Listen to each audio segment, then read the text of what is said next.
बोले श्री गणेश जी महाराज की जय।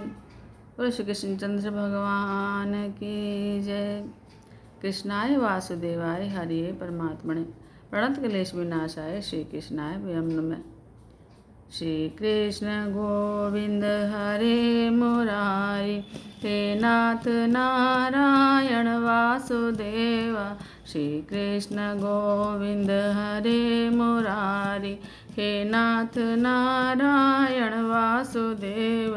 हे नाथ नारायण वासुदेव। हे नाथ नारायण वासुदेव। हे नाथ नारायण वासुदेव। हे नाथ नारायण वासुदेव। श्री कृष्ण गोविंद हरे मुरारी हे नाथ नारायण वासुदेव। श्री कृष्ण गोविंद हरे मुरारी हे नाथ नारायण वासुदेव। राधे कृष्णा कृष्णा कृष्णा राधे कृष्णा कृष्णा कृष्णा राधे कृष्णा कृष्णा कृष्ण राधे कृष्णा कृष्णा कृष्ण राधे कृष्णा कृष्णा कृष्णा राधे कृष्णा कृष्णा कृष्ण राधे कृष्णा कृष्णा कृष्णा राधे कृष्णा कृष्णा कृष्णा राधे कृष्णा कृष्णा कृष्णा राधे कृष्णा कृष्णा कृष्णा राधे कृष्णा कृष्णा कृष्णा राधे कृष्णा कृष्णा कृष्णा। बोलो श्री कृष्णचंद्र भगवान की जय। भगवान सुखदेव कथा सुना रहे हैं कि श्रावण बदी द्वादशी के दिन भगवान शंकर गोकुल में आए हैं। शंकर योगेश्वर हैं और भगवान श्री कृष्ण योगेश्वर हैं। योगेश्वर और योगेश्वर का मिलन हुआ। भगवान शंकर निवृत्ति धर्म का आदर्श दिखाते हैं और श्री कृष्ण प्रवृत्ति धर्म का। भगवान शंकर कहते हैं कि जिसे ब्रह्मानंद का आस्वाद लेना है उसे थोड़ी बहुत निवृत्ति तो लेनी पड़ेगी। जो चाय बीड़ी जैसी मामूली वस्तु का त्याग नहीं कर पाते वह मोह माया और काम कैसे छोड़ पाएंगे। जिसे भजनों का आनंद चाहिए उसे विश्व का आनंद तो छोड़ना ही पड़ेगा।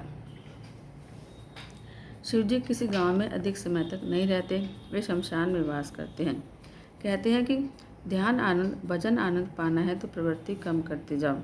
एक गृहस्थ ने अपनी एक कन्या एक किसान को दी और एक कन्या एक कुम्हार को। एक बार उसने किसान के घर जाकर अपनी पुत्री से कुशल मंगल पूछा तो कन्या ने कहा बारिश नहीं आ रही है, यदि बारिश आ जाए तो सब ठीक हो जाए। अब वह गृहस्थ वहाँ से उस कुम्हार के घर आया और वहाँ अपनी रहती हुई कन्या से हाल चाल पूछा तो वह बोली मिट्टी के बहुत से बर्तन बना लिए हैं और अब भट्टी में पकाना है। मैं चाहती हूँ कि बारिश आए ही नहीं। यह कथा सभी की है। जीव पिता है और प्रवृत्ति और निवृत्ति दो पुत्रियाँ हैं। ये दो कन्याएं एक साथ नहीं रह सकती। अगर साथ रहने आएंगी तो दुखी हो जाएंगी।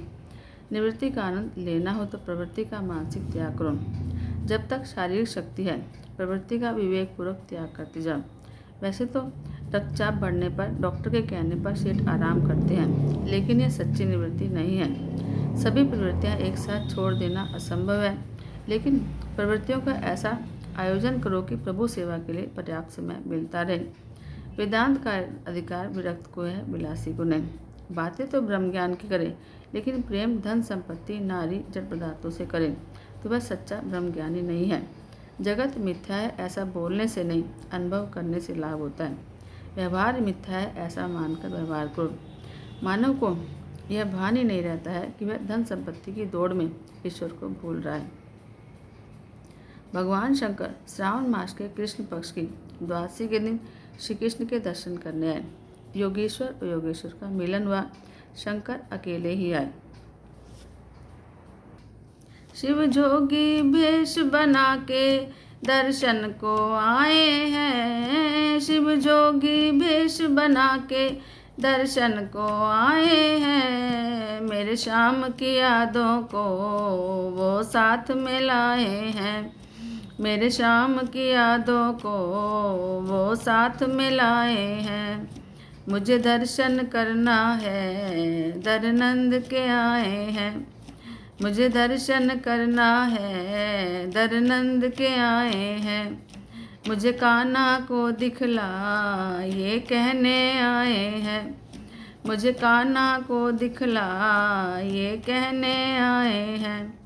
पलना तो जरा दिखला कैलाश से आए हैं, पलना तो जरा दिखला कैलाश से आए हैं, मेरे शाम की यादों को वो साथ में लाए हैं, मेरे शाम की यादों को वो साथ में लाए हैं। शिव जोगी वेश बना के दर्शन को आए हैं, शिव जोगी वेश बना के दर्शन को आए हैं, मेरे शाम की यादों को वो साथ में लाए हैं, मेरे शाम की यादों को वो साथ में लाए हैं।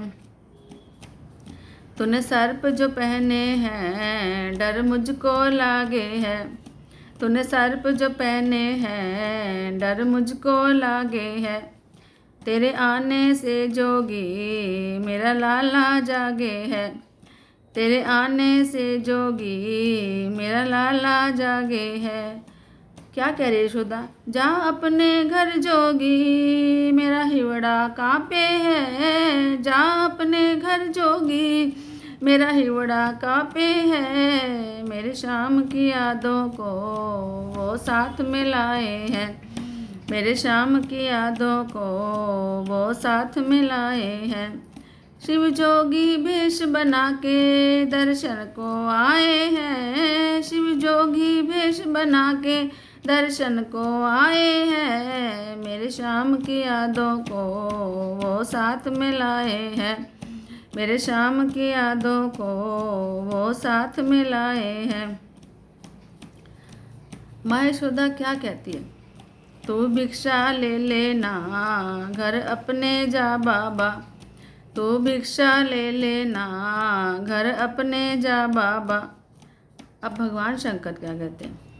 तेरी भिक्षा ना चाहिए मुझे दर्श दिखा लाला, तेरी भिक्षा ना चाहिए मुझे दर्श दिखा लाला, जोगी जब जाते हैं कान्हा तो रोते हैं, जोगी जब जाते हैं कान्हा तो रोते हैं, मेरे शाम की यादों को वो साथ में लाए हैं, मेरे शाम की यादों को वो साथ में लाए हैं। शिव जोगी भेष बना के दर्शन को आए हैं, शिव जोगी भेष बना के दर्शन को आए हैं, मेरे शाम की यादों को वो साथ में लाए हैं, मेरे शाम की यादों को वो साथ में लाए हैं। अब यशोदा बुलाती है क्योंकि बेटा रो रहा है। आजा बाबा आजा मेरा कान्हा रोवे है, आजा बाबा आजा मेरा कान्हा रोवे है, जोगी की गोदी में वो तो चुप होवे है। अब भगवान की गोद में आकर कन्हैया जी चुप हो गए हैं। जोगी की गोदी में वो तो चुप होवे हैं, दोनों एक दूजे से ही आँख मिलाते हैं, दोनों एक दूजे से ही आँख मिलाते हैं, मेरे शाम की यादों को वो साथ में लाए हैं, मेरे शाम की यादों को वो साथ में लाए हैं।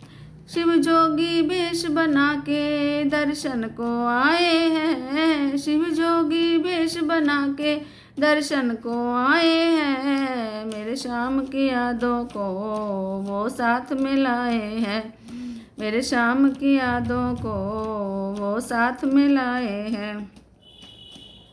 गोदी में कान्हा है जोगी तो नाचे है, गोदी में कान्हा है मेरे शंकर नाचे हैं, ये देख के आशा के भी भाग्य तो जागे हैं, ये देख के आशा के भी भाग्य तो जागे हैं। मैं हूँ शंकर भोला यशोदा को बताते हैं, मैं हूँ शंकर भोला यशोदा को बताते हैं, मेरे शाम की यादों को वो साथ में लाते हैं, मेरे शाम की यादों को वो साथ में लाए हैं। बोलो श्री कृष्णचंद्र भगवान की जय। अब भक्ति में यदि संग अच्छा नहीं होगा तो भक्ति कार्य में मज़ा नहीं आएगा। भजन और दर्शन तो अकेले ही किया जाए। कई लोग भजन और दर्शन के लिए औरों को भी बुलाते हैं। औरों को प्रेरणा देना वैसे तो अच्छी बात है, लेकिन साथ में अच्छी बुरी बातें भी हो जाती हैं जो कि ठीक नहीं है। भजन और दर्शन एक मन से करो। दर्शन के बाद मंदिर के बरामदे में थोड़ी देर बैठने का यही कारण है कि हमने भगवान के जिस स्वरूप का दर्शन किया उसे दिन में उतारें, जिससे अगली सुबह तक वह मन में बसा रहे। कई लोग ऐसे हैं जिनसे दर्शन के बाद पूछा जाए कि आज ठाकुर जी ने क्या श्रृंगार कर रखा था, कौन से वस्त्र पहन रखे थे, तो सिर खुजाएंगे क्योंकि ध्यान से देखा ही नहीं। अब ईश्वर के सिवा अन्य किसी से भी प्रेम न करो, सिर्फ उनकी मूर्त को ध्यान में रखो। जीव अभिमानी और विश्वासघाती है। संतों की दृष्टि हमेशा प्रभु के किसी न किसी रूप में अटकी रहती है। भगवान शंकर की दृष्टि भी ब्रह्म में स्थिर थी। शंकर के दो विशेष गण हैं, श्रृंगी और भृंगी। ये दोनों भी शंकर के साथ चलने की हट कर लगे। बोले कि यदि आप हमें साथ नहीं ले जाएंगे तो बता देंगे कि आप साधु नहीं भगवान शंकर हैं। शंकर जी बोले, मैं तो अकेला ही जाऊंगा, तुम्हें साथ में लूँगा तो ध्यान में विक्षेप होगा। आज सदाशिव आए हैं गोकुल में। शिवजी का आगमन हुआ है। लोग बोले, यह साधु तो शिवजी जैसा लगता है। शिवजी अपने तेज को आखिर कैसे छिपा सकते हैं। शिवजी के पास दासी आई और बोली, महाराज यशोदा ने भिक्षा भेजी है। शिवजी बोले, मैं भिक्षा नहीं लूँगा, मुझे तो बाल कृष्ण को देखना है। दासी ने यशोदा को समाचार दिया कि साधु महाराज कान्हा को देखने के लिए आए हैं। अब संत की परीक्षा वेशभूषा या जाति पाति से नहीं, उनकी आंखों और मनोवृत्ति से होती है। यशोदा ने खिड़की में से झांक कर देखा तो बोली, महाराज यदि भिक्षा कम हो तो और दे देती हूँ, लेकिन लाला को बाहर नहीं लाऊंगी। तुम्हारे गले में सांप है, जिसे देखकर मेरा लाला डर जाएगा। शिवजी बोले, माँ तेरा कन्हैया तो काल का भी काल है। यह मुझे जानता है, न किसी से डरता है और न ही इसको किसी की बुरी नज़र लगती है। यशोदा बोली, क्या कह रहे हैं आप, मेरा लाला तो नन्हा सा है। शिवजी बोली, मैं तेरे लाला को देखे बिना यहाँ से जाऊँगा नहीं। अब नंद बाबा के गांव के पास आज भी आशेश्वर महादेव का मंदिर है। आज भी शिवजी वहाँ लाला के दर्शन की आस लगाए बैठे हैं। व्रत 84 की प्रदक्षिणा कम से कम एक बार तो करनी ही चाहिए। व्रत 84 परिक्रमा महापुण्यदायी है। इससे जीवन के सारे पाप जल जाते हैं और सारे काम सिद्ध हो जाते हैं। ब्रज तो लीला भूमि है। यहाँ बैठकर ध्यान करोगे तो परमात्मा स्वयं लीला रहस्य समझाएंगे। इधर बाल कन्हैया ने जाना कि बाहर शिवजी पधारे हैं और माता उसे नहीं ले जाएंगी तो रोना शुरू कर दिया। दासी बोली, माँ इस साधु के होठ हिल रहे हैं, लगता है इसने कुछ मंत्र पढ़ा है जिससे लाला रो रहा है। ऐसा साधु कभी देखने में आया नहीं है। मैं बाल कृष्ण को बाहर ले जाऊं और साधु से आशीर्वाद मांगूं, फिर उसे कन्हैया का श्रृंगार किया। यशोदा ने दासी से कहा, महाराज से कहना कि लाला को देखना, लेकिन टकटके लगाकर मत देखना। वृंदावन में बांके बिहारी का स्वरूप भी दिव्य है। श्रीनाथ जी का स्वरूप भी दिव्य है। जब तक स्वरूप में आसक्ति नहीं होती, भक्ति भी नहीं हो पाती। बांके बिहारी के मंदिर में पर्दा है। पर्दा ही तो माया है। जीव ईश्वर का दर्शन करता है तब बीच में माया का पर्दा आ जाता है। मंदिर में राधा जी का सेवा स्वरूप है। बांके बिहारी 2 मिनट राधा जी को और फिर जगत को दर्शन देते हैं। कन्हैया हंसता है, इस साधु ने जादू किया है। दासी लाला को शिवजी के पास लेकर आए। शिवजी ने दर्शन करके प्रणाम किया। प्रणाम करके आनंद तो हुआ, लेकिन तृप्ति नहीं हुई। मुझे कन्हैया से मिलना है। जब तक ईश्वर से जीव थोड़ा सा भी दूर है तो उसके लिए भय बना रहता है। शिवजी ने सोचा कि यदि बाल कन्हैया मेरी गोद में आए तो आनंद आ जाए। शिवजी बोले, यदि तुम बालक के भविष्य के बारे में जानना चाहती हो तो मुझे गोद में दे दो। यशोदा ने बाल कृष्ण को शिवजी की गोद में दिया तो शिवजी समाधि में डूब गए। अब बातें तो अद्वैत में नहीं हो पाती, द्वैत में होती हैं। जब हरि और एक हो गए तो फिर कौन क्या बोलेगा। शिवजी ने यशोदा से कहा कि माता तेरा पुत्र तो सम्राट बनने वाला है। शिवजी ने तांडव नृत्य किया। बहुत जब इंसान खुश होता है तो वह नाचता है, और जब हाथ में आम मिले तो लोग नाचते हैं। यहाँ तो शंकर जी की गोद में बाल कन्हैया आ गए हैं। अब शंकर जी नृत्य कर रहे हैं, तभी नंद बाबा आए और भगवान शंकर की जय जयकार हुई। बाल कृष्ण को हृदय में लेकर शिवजी कैलाश लौटे। त्रयोदशी के दिन नंद जी मथुरा आए और चतुर्दशी के दिन पूतना आई। नंद बाबा हर साल कंस को कर देते थे। इस बार भी कर देने का समय आया तो बोले कन्हैया को संभालना, परमात्मा से हमेशा संबंध बनाए रखो। सभी के रक्षक की रक्षा तो कौन करेगा, लेकिन उसे हृदय में बिठाने पर हमेशा सावधान रहना कि कहीं लौकिक भोगों की इच्छा मन में जाग न जाए।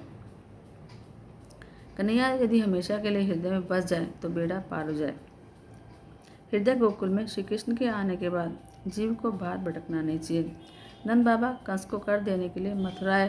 वे कंस की राज्यसभा में आए तो उन्होंने कंस को कर, सोने का थाल और पंचरत्न भेंट दिए और बताया कि उनको इस ढलती आयु में पुत्र हुआ है।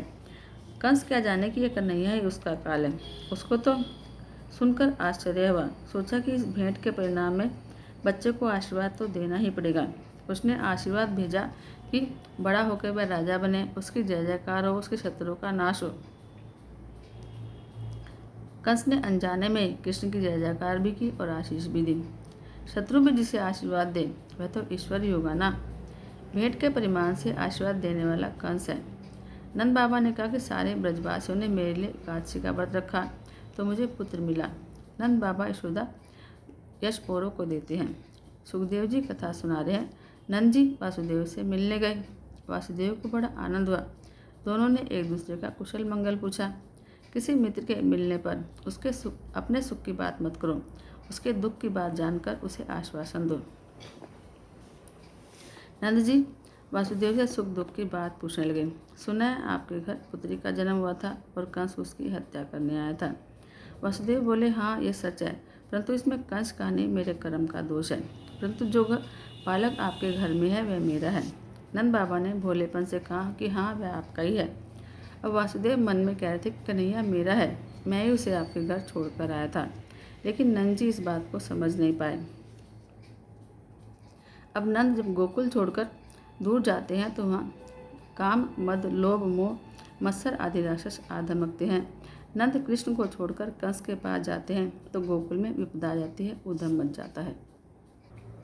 नंद बाबा ने सोचा कि कुछ खिलौने लेकर जाऊंगा तो लाला को अच्छा लगेगा। कहीं बाहर जाओ तो वहाँ से ठाकुर जी के लिए कोई अच्छी वस्तु लेकर आना, तुम्हारा प्रयास भक्ति में बन जाएगा। अब पूतनावध की बात आती है। योग माया ने आकाशवाणी द्वारा कंस से कहा कि तेरे काल का जन्म हो चुका है तो कंस घबरा गया। उसने तुरंत जन्मे हुए सभी बच्चों की हत्या करने का आदेश दिया और इसलिए पूतना को गोकुल भेजा। वह चतुर्दशी के दिन गोकुल आए। पूतना का अर्थ है, पूत का अर्थ है पवित्र, जो पूत नहीं है वह है पूतना। पवित्र क्या नहीं है? अज्ञान। सो पूतना का अर्थ है अज्ञान, अविद्या, और पवित्र है केवल ज्ञान। ज्ञान पवित्र है और अज्ञान अपवित्र है। अज्ञान से वासना का जन्म होता है। पूतना वासना का ही स्वरूप है। पूतना चतुर्दशी के दिन क्यों आई? क्योंकि उसने 14 ठिकानों पर वास कर रखा है। अविद्या वासना 14 स्थानों में बसती है। 5 ज्ञानेंद्रिय, 5 कर्मेंद्रिय, मन, बुद्धि, चित्त, अहंकार। ये 14 स्थान है वासना के बसने के, और इसी कारण से वह चतुर्दशी के दिन आए। रामायण में भी हमने देखा कैकेयी ने राम के लिए 14 वर्ष के वनवास की मांग की। इसका भी कारण है कि इन 14 स्थानों में बसे हुए काम को यानी रावण को मारने के लिए 14 साल की तपस्या की आवश्यकता है। नीति और धर्म के मना करने पर भी यदि आंखें पर स्त्री के पीछे भागें तो मानो कि तुम्हारी आंखों में पूतना आ बसी है। स्त्री को स्त्री रूप में नहीं ब्रह्म रूप में देखो। आंखों में से होता हुआ पाप मन में दाखिल होता है। आंखों में पूतना होगी तो काम मन में बस जाएगा। जगत के किसी भी व्यक्ति को भगवत भाव से देखने में बुराई नहीं है। धर्म नीति जिस खाद्य पदार्थ का आहार करने को मना करें वही खाने की इच्छा हो तो मान लो कि तुम्हारे जीव में पूतना बसी है। पूतना हर एक इंद्रिय में बसी हुई है। वह बहुत सताती है। सभी इंद्रियों के द्वार बंद कर दो जिससे पूतना अंदर न आ सके। पूतना सज धज कर गोकुल में आई है। 3 वर्ष की आयु तक का बालक शिशु कहा जाता है। इस शिशु को मारने के लिए पूतना आई है। अब प्रश्न यह है कि पूतना शिशु को ही क्यों मारती है और शिशु वह कि आगे वाले बालकों को नहीं मारती। जीवन की 4 अवस्थाएं, जागृति, स्वप्न, सुषुप्ति और तुर्यगान। जागृत अवस्था में पूतना आंखों पर सवार हो जाती है। आँखों की चंचलता मन को बेचैन करती है। इस प्रकार जागृति, स्वप्न, सुषुप्ति, इन 3 अवस्थाओं में अज्ञान सताता है। अर्थात पूतना 3 वर्ष तक की आयु के बालक को मारती है। इन 3 अवस्थाओं को छोड़कर तुर्यगा अवस्था में जीव का ब्रह्म संबंध होता है, तब पूतना सता नहीं सकती। जो व्यक्ति तुर्यगा अवस्था में प्रभु के साथ एक हो जाता है, उसे पूतना नहीं मार सकती। इस बात का अर्थ यह भी है कि सत्व, रजतम, इन 3 गुणों में मनुष्य फंसा हुआ है, उसे पूतना मारती है। यानी कि माया में फंसे हुए व्यक्ति को पूतना मारती है। संसार के मोह जाल में फंसे हुए सभी जन बालक ही तो हैं, तो शिशु ही तो है, इनको पूतना यानी अज्ञान मारता है। लेकिन सांसारिक मोह का त्याग करके जो ईश्वर के निर्गुण रूप में लीन हो गया है, गुणातीत हो गया है, उसे पूतना मार नहीं सकती। जब पूतना आई, उसमें गोकुल की गायें वन में चरने गई थी और नंद जी मथुरा गए हुए थे।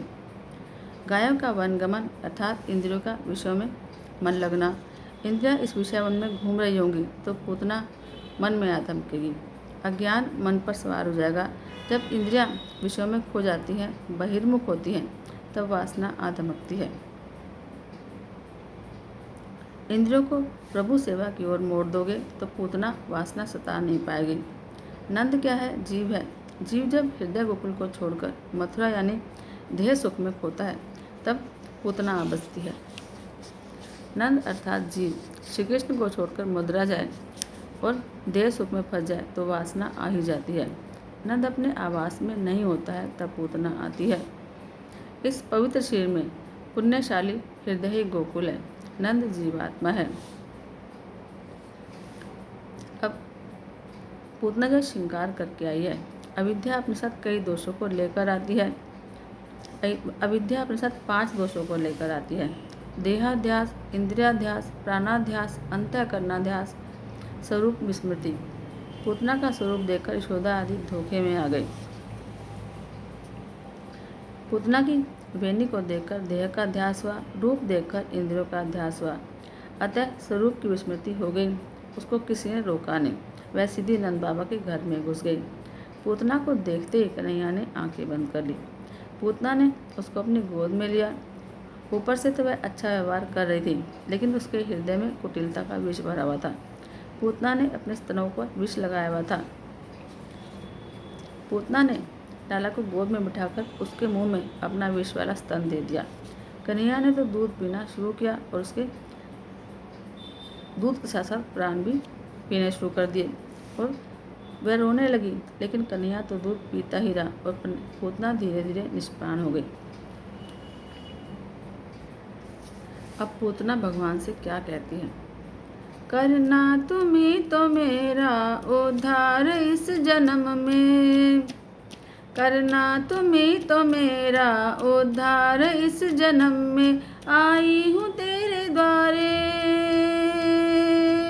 मेरे श्याम, आई हूँ तेरे द्वारे तेरी मैया मैं तो बन के, करना तुम्ही तो मेरा उद्धार इस जन्म में, करना तुम्ही तो मेरा उद्धार इस जन्म में। रूप और श्रृंगार देखा यशोदा ने कुछ कहा ना, रूप और श्रृंगार देखा यशोदा ने कुछ कहा ना, गई घर के वो तो अंदर कान्हा को उसने देखा, गई घर के वो तो अंदर कान्हा को उसने देखा। गोदी में लेके कान्हा लगी वो तो लाड़ करने, गोदी में लेके कान्हा लगी वो तो लाड़ करने, आई हूँ तेरे द्वारे तेरी मैया मैं तो बन के, आई हूँ तेरे द्वारे मेरी मैया मैं तो बन के, करना तुम्ही तो मेरा उद्धार इस जन्म में। जब जहर उसने दीना कान्हा ने प्राण लीना, जब जहर उसने दीना कान्हा ने प्राण लीना, मुझे छोड़ दे ओ कान्हा 2 बार तो कहाना, मुझे छोड़ दे ओ कान्हा 2 बार तो कहाना। प्यारे तेरे सहारे भव पार हम करेंगे, प्यारे तेरे सहारे भव पार हम करें। आई हूँ तेरे द्वारे मेरे श्याम, आई हूँ तेरे द्वारे तेरी मैया मैं तो बन के, करना तुम ही तो मेरा उद्धार इस जन्म में। कान्हा ने मूंदी आंखें, इसको कहाँ मैं भेजूं, कान्हा ने मूंदी आंखें, इसको कहाँ मैं भेजूं। आई है मैया बन के, इसे कौन लोक भेजूं, आई है मैया बन के, इसे कौन लोक भेजूं। गोलोक भेज दूं या बैकुंठ वो तो सोचे, गोलोक भेज दूं या बैकुंठ वो तो सोचे। आई हूँ तेरे द्वारे मेरे श्याम, आई हूँ तेरे द्वारे तेरी मैया मैं तो बन के, करना तुम ही तो मेरा उद्धार इस जन्म में। कान्हा ने कृपा कीनी, मुक्ति उसे है दीनी, कान्हा ने कृपा कीनी, मुक्ति उसे है दीनी। मैया उसे है माना, भव पार वो है कीनी, मैया उसे है माना, भव पार वो है कीनी। आशा पे कृपा करना मेरे श्याम मेरे प्यारे, आशा पे कृपा करना मेरे श्याम मेरे प्यारे। आई हूँ तेरे द्वारे मेरे श्याम, आई हूँ तेरे द्वारे तेरी मैया मैं तो बन के, करना तुम ही तो मेरा उद्धार इस जन्म में। अभी पूतना जो इतनी सुंदर बनकर आई कि इसको किसी ने रोका ही नहीं। अब वासना जब ना सुंदर लगती है तो जीव अपना स्वरूप भूल जाता है। पूतना को देखकर ब्रजवासियों को इंद्रियों का अध्यास हुआ और फिर स्वरूप का स्मृति हुई। अभी पूतना का विनाश होने पर ही कृष्ण का मिलन हो पाता है। इस वासना रूपी पूतना से कभी आंखें मत मिलाना। आंखों को ईश्वर से लगाए रखोगे तो वासना तुम्हारे हृदय में नहीं आएगी। अब पूतना को किसी ने नहीं रोका और जब वह अंदर आई तो कन्हैया ने आंखें बंद कर ली और सोच रहे हैं कि इसे कहाँ भेजूं। आंखों को हमेशा पापों से बचाए रखो। दर्शन में तभी आनंद आता है जब हम भगवान से दृष्टि मिलाते हैं। पूतना मैला हृदय लेकर कन्हैया के पास आई तो भगवान ने आंखें बंद कर ली। भगवान ये दिखाते हैं कि पापी से वे आंखें नहीं मिलाते। भगवान से हमें प्रार्थना करनी चाहिए कि नाथ हमें अपने शरण में कब लोगे, मुझे भवसागर से कब पाप पार करोगे। ये जीव बड़ा अभिमानी है, प्रार्थना करता ही नहीं है। जीव भगवान के शरण में आए तो उसके सारे पाप दूर हो जाते हैं।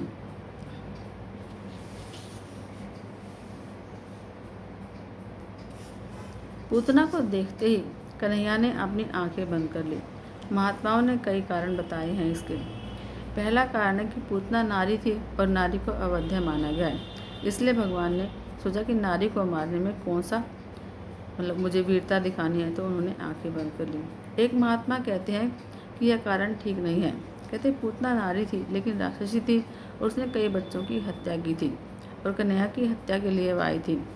तो भगवान की आंखें मूंदने का कारण है कि उनकी आंखों में वैराग्य है और पूतना को वैराग्य हो जाएगा तो वह भगवान को जो लीला करनी है वह कर नहीं पाऊंगा। तो ऐश्वर्य का ज्ञान लीला में बाधक है। यदि पूतना को पता चल गया कि मैं ईश्वर हूँ तो वह दूध नहीं पिलाएगी। तो कृपा करते भगवान यदि आंखों से आंखें मिला दें तो ज्ञान मिल जाता है। भगवान ने अर्जुन से कहा था कि अर्जुन मैं जिस पर कृपा करता हूँ उसे अपने स्वरूप का ज्ञान कराता हूँ।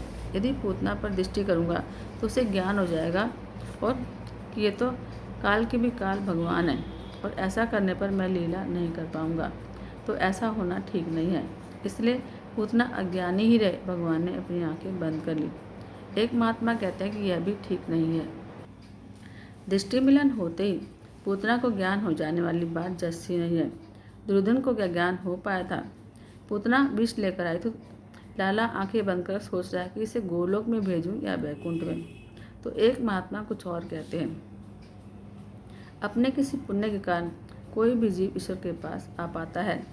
भगवान आंखें बंद करके देख रहे हैं कि इसने कोई पुण्य किया भी है या नहीं। एक महात्मा कहते हैं कि कन्हैया सोच रहा है, उसने तो माना है गोकुल के लोग उसे माखन मिश्री खिलाएंगे, लेकिन यहाँ तो विष पिलाने आए हैं, इसलिए डर के मारे आंखें बंद कर ली। तो एक महात्मा कहते हैं, परमात्मा कभी डरते हैं क्या? अब कन्हैया ने सोचा कि विष पीने की आदत तो शिव जी को है, तो मुझे तो विष पसंद ही नहीं, तो आंखें बंद करके भगवान शंकर को बुला रहे हैं। अब एक महात्मा कहते हैं कि मुझे यह कारण जचता नहीं। अब क्या कन्हैया विष पचा नहीं सकते? वे तो काल के भी काल हैं। अब कृष्ण की आंखें बंद करने का एक और कारण है कि उनकी आंखों में सूर्य और चंद्र का वास है। अब कृष्ण पूतना को ब्रह्मलोक में भेजने जा रहे हैं, तो आंखें बंद करके चंद्र सूर्य को अच्छा नहीं लगा कि उसको ब्रह्मलोक में भेजा जाए, तो अपने कृष्ण को यह जो विष पिलाने आई है इसको ब्रह्मगति क्यों मिले, तो ऐसा सोचकर आंखों ने पलकें बंद कर दी। अब जीव को लक्ष्मी का उपयोग करने का अधिकार नहीं है। जीव लक्ष्मी का उपयोग चाहे कर ले, लेकिन उपभोग नहीं कर सकता। यदि वह उपभोग करने का प्रयास करेगा तो चांटा लगेगा। अच्छाई तो इसमें है कि भगवान को सर्वोत्तम वस्तुएं दी जाएं। स्वयं खाने से संतोष नहीं मिलता, औरों को खिलाने पर मिलता है। सूर्य चंद्र सोच रहे हैं कि सर्वोत्तम वस्तु अर्पण करने की अपेक्षा यह पूतना तो विष लेकर आई है, यह अच्छा होगा कि उसे सद्गति न मिले। यह सोचकर सूर्य चंद्र रूपी नेत्रों ने अपनी पलकें बंद कर ली। एक महात्मा अन्य कारण बताते हैं, भगवान सोच रहे कि इस विष देने वाली पूतना को मैं मुक्ति दे रहा हूँ, तो माखन मिश्री खिलाने वालों ब्रजवासियों को मैं कौन सी गति दूंगा। यह सोचकर भगवान ने आंखें बंद कर ली कि मुक्ति से बढ़कर कोई चीज़ तो मेरे पास है ही नहीं। इस प्रकार ये सारे ऋषि महात्मा मानो दशम स्कंद में भगवान की लीला में पागल से हो गए हैं।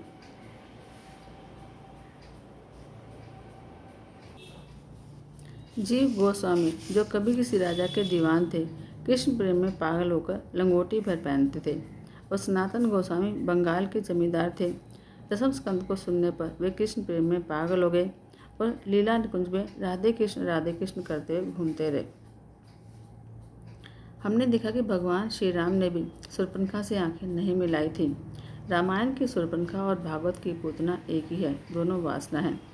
कन्हैया अभी 6 दिन का हुआ है और राधा जी अभी आई नहीं है।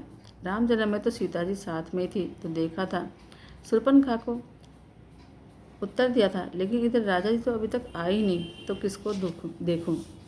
अब पूतना आंखों के द्वारा मन में आती है। अब सुंदर विषयों को देखकर आंखें आगा पीछा करती हैं। मन जानता है कि यह मेरा नहीं है, फिर भी पाप करता है। अब पूतना काम वासना पहले आंखों में आती है, फिर मन में आती है। पूतना ने यशोदा से कहा कि मैं बालक को दूध पिलाऊंगी। पूतना ने यशोदा से कहा कि तुम घर के काम कर लो, मैं बालक को दूध पिलाती हूँ। और यशोदा ने घर के काम करने शुरू कर दिए और पूतना ने लाला को दूध पिलाना शुरू किया। कन्हैया तो दोनों हाथों से बलपूर्वक उसका स्तन पकड़कर दूध पीने लगा और उसके प्राण भी पी लिए। वह रोने लगी, छोड़ दे कन्हैया, छोड़ दे। कन्हैया बोले, पूतना मासी, मेरी माता ने मुझे पकड़ना ही सिखाया है, छोड़ना नहीं। अब भगवान की मार में भी प्यार है। परम आश्चर्य है, पूतना ने 2 बार छोड़ दे का मानो इहलोक और परलोक छोड़कर गोलोक धाम जाने के लिए प्रार्थना कर रही है। अब पूतना व्याकुल हो गई। उसने अपना राक्षसी रूप धारण किया और आकाश मार्ग में श्री कृष्ण को उड़ा ले चली। तो कंस के बगीचे के एक वृक्ष पर कन्हैया ने उसको गिरा दिया। उस वृक्ष पर गिरी तो कई और वृक्ष भी टूटे। पूतना और वृक्षों के गिरने से बड़ा धमाका हुआ। अविद्या के कारण षड्विकार आ जाते हैं।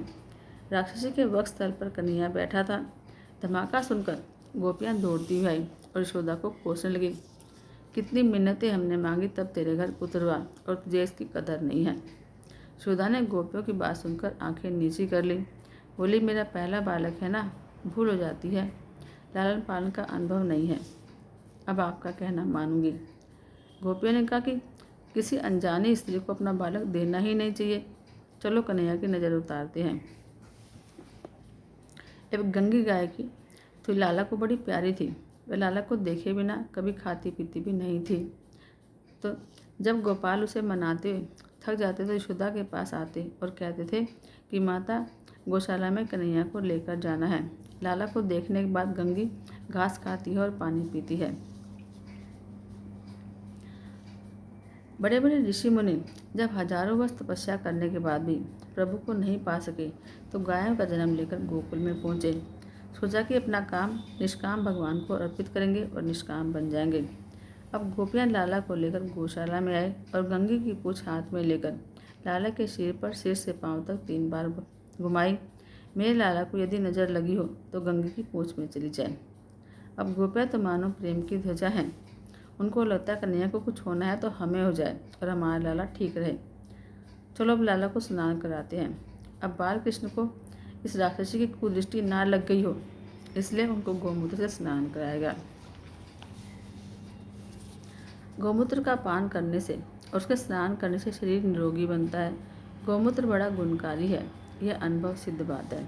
गौमूत्र का पान करने से न केवल शरीर बल्कि मन भी शुद्ध होता है।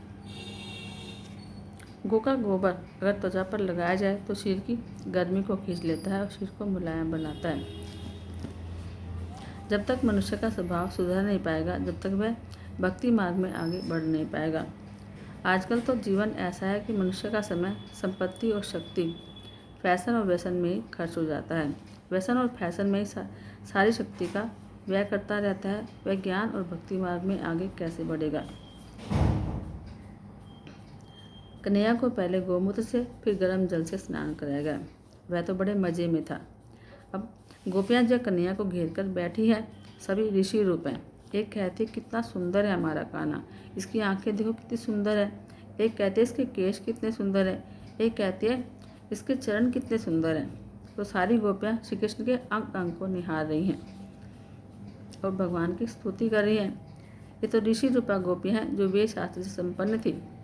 आज भगवान वो कहते हैं कि भगवान तेरे मंगलमय चरणों की, यज्ञ पुरुष तेरी जंगा की, अच्युत भगवान तेरी कटी की, भगवान हैग्रीव तेरे पेट की, भगवान केशव तेरे हृदय की, ईश भगवान तेरे वक्षस्थल की, सूर्य तेरे कंठ की, भगवान विष्णु तेरी भुजा की, भगवान वामन तेरे मुख की और ईश्वर तेरे मस्तक की रक्षा करें।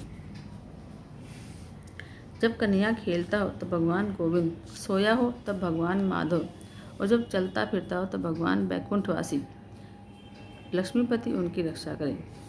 अब गोपियाँ वैसे तो जानती ही नहीं थी इस भगवान की वे प्रार्थना कर रही हैं, वे कन्हैया हैं। वे कहती हैं कि भगवान नारायण का नाम मेरे बाल कृष्ण की हमेशा रक्षा करें। अब चतुर्दशी के दिन शाम को नंद बाबा मथुरा से गोकुल आए और उसी दिन पूतना का अग्नि संस्कार किया गया। जब योगी को श्री कृष्ण के स्वरूप की कल्पना करते हुए प्राण त्याग करने से मुक्ति मिलती है, तब उसके साक्षात दर्शन करने वालों को सद्गति ना मिले, ऐसा तो हो नहीं सकता। श्री कृष्ण बड़े दयालु हैं। पूतना को भी उन्होंने अपनी माता वाली गति दी, तो ऐसा दयालु और कौन हो सकता है। यह पूतना कृष्ण मिलन में बाधा उपस्थित करती रहती है। ईश्वर 6 गुण वाले हैं। उन्होंने षड दोषों वाली पूतना को छठे दिन मारा। पूतना के 6 दोष हैं, काम, क्रोध, लोभ, मोह, मद, मत्सर। भगवान के 6 सद्गुण हैं, ऐश्वर्य, वीर्य, यश, श्री, ज्ञान और वैराग्य। भगवान के प्रत्येक सद्गुण को अपने हृदय में उतारने वाला व्यक्ति दोष रहित हो जाता है। भगवान का नाम तो चिन्मय धाम है। जब वासना का नाश होता है तब चिन्मय धाम में प्रवेश मिलता है। गोपियाँ इंद्रियों से मुझे निहारें, सुने और मन में रखें, इसलिए गोकुल लीला रची गई है।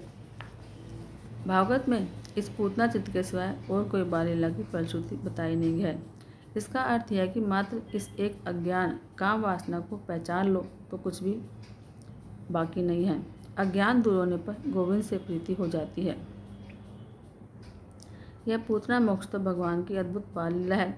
इसका श्रद्धापूर्वक श्रवण मनन करने वाले को श्री कृष्ण के प्रति प्रेम उत्पन्न होता है। इस चरित्र के चिंतन की आज्ञा दी गई है। यशोदा बुद्धि है और नंद जीव। बुद्धि और जीव दोनों ही यदि कृष्ण के साथ रहें तो कोई विपत्ति नहीं आएगी।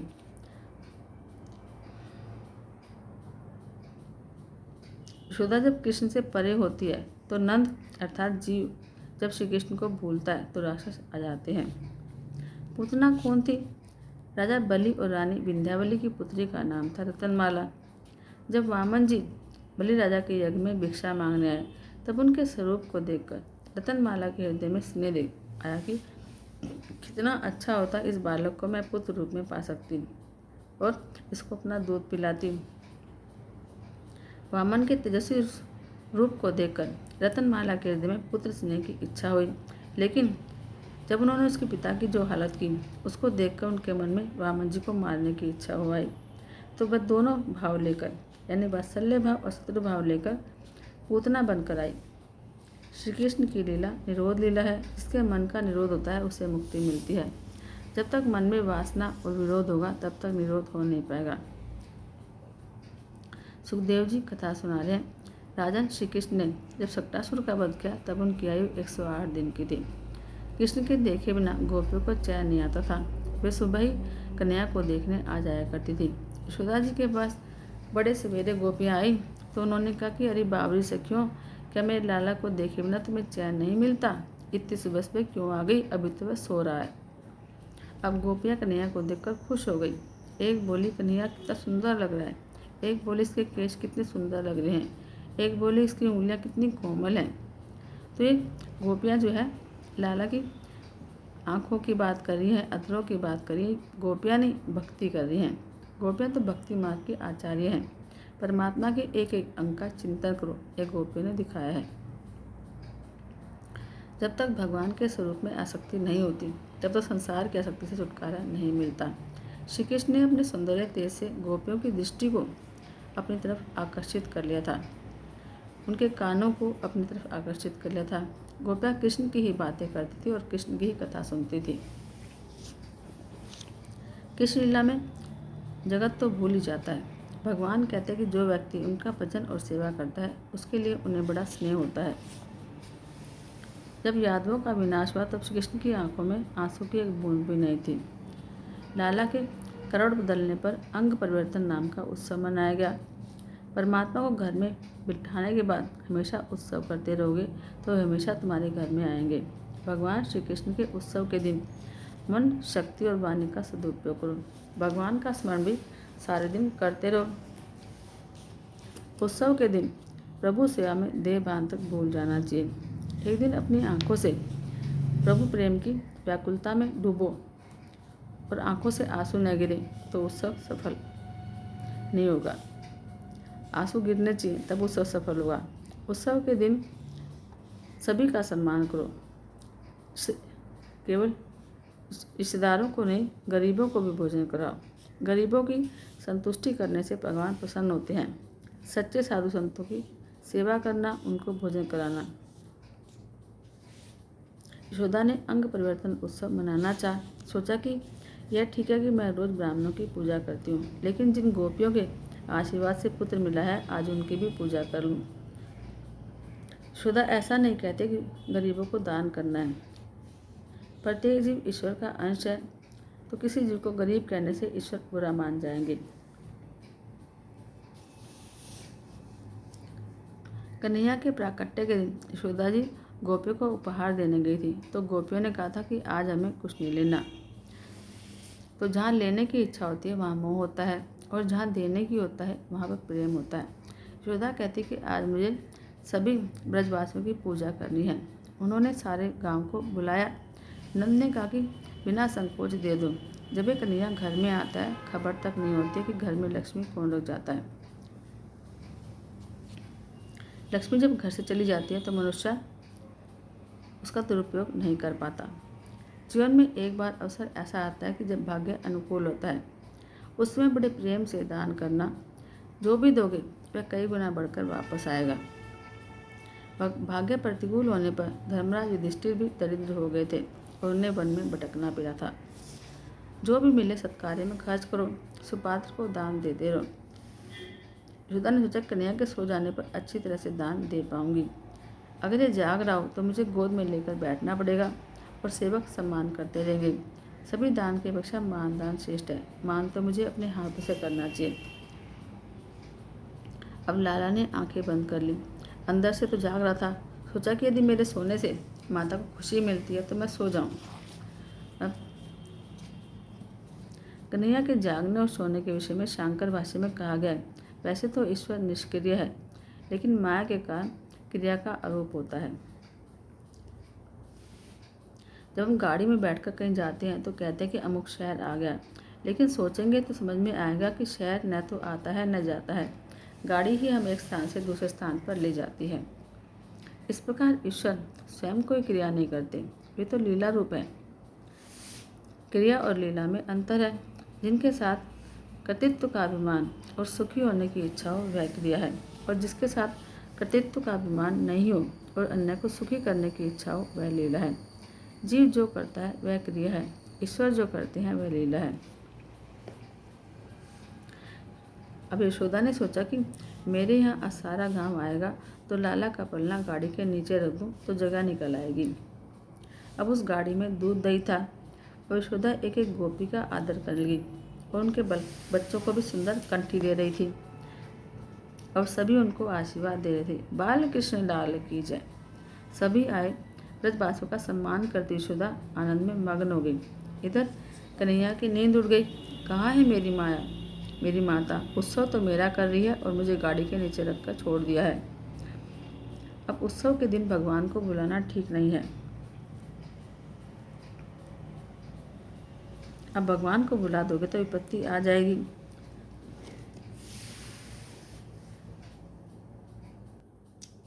गोपियों का सम्मान करने में यशोदा ने लाला को बुलाया तो उन्हें बुरा लगा। उन्होंने मजाक करने की सोची। वह रोने लगा, लेकिन माता को आवाज़ सुनाई ही नहीं दी तो वह हाथ पैर मारने लगा और रोते रोते उसने देखा गाड़ी पर पूतना का भाई शक्टासुर आ बैठा है।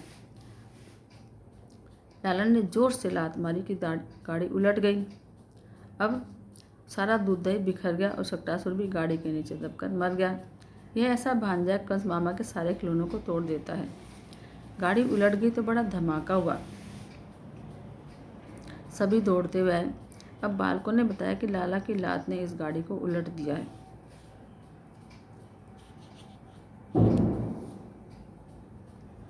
इस प्रसंग में रहस्य है। यदि तुम प्रभु को अपनी संसार गाड़ी के नीचे रखोगे तो वे गाड़ी को उलट देंगे। मुख्य वस्तु को गाड़ी के ऊपर रखना चाहिए, न कि नीचे। गृहस्थ आश्रम भी गाड़ी है और पति पत्नी उसके पहिए हैं। उस गाड़ी पर श्री कृष्ण को बिठाओ। जीवन रथ के सारथी हैं श्री कृष्ण और इस जीवन रथ के अश्व है हमारी इंद्रियां। प्रभु से कहो कि मैं आपकी शरण में आया हूँ, आप मेरे रथ को चलाइए ताकि मैं सन्मार्ग पर जा सकूँ। यदि ऐसा नहीं करोगे तो वे तुम्हारी गाड़ी को पतन के गड्ढे में डाल देंगे।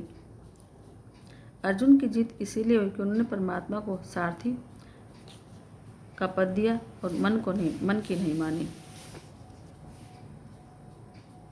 कुछ लोग मानते हैं कि आज छुट्टी है तो बस सारा दिन खाना पीना और सोना, यह तो कुंभकर्ण जैसी बात हुई। ऐसा मत करो। रविवार तो वीर होने का वार है। रविवार के दिन तेल मिर्ची चटनी आदि खाने से के बदले दूध और चावल खाना। सारा सप्ताह बहुत अच्छा खाया है तो छुट्टी के दिन सात्विक आहार करना और दिन भर माला जपना और रविवार के दिन ब्रह्मचर्य का पालन करना।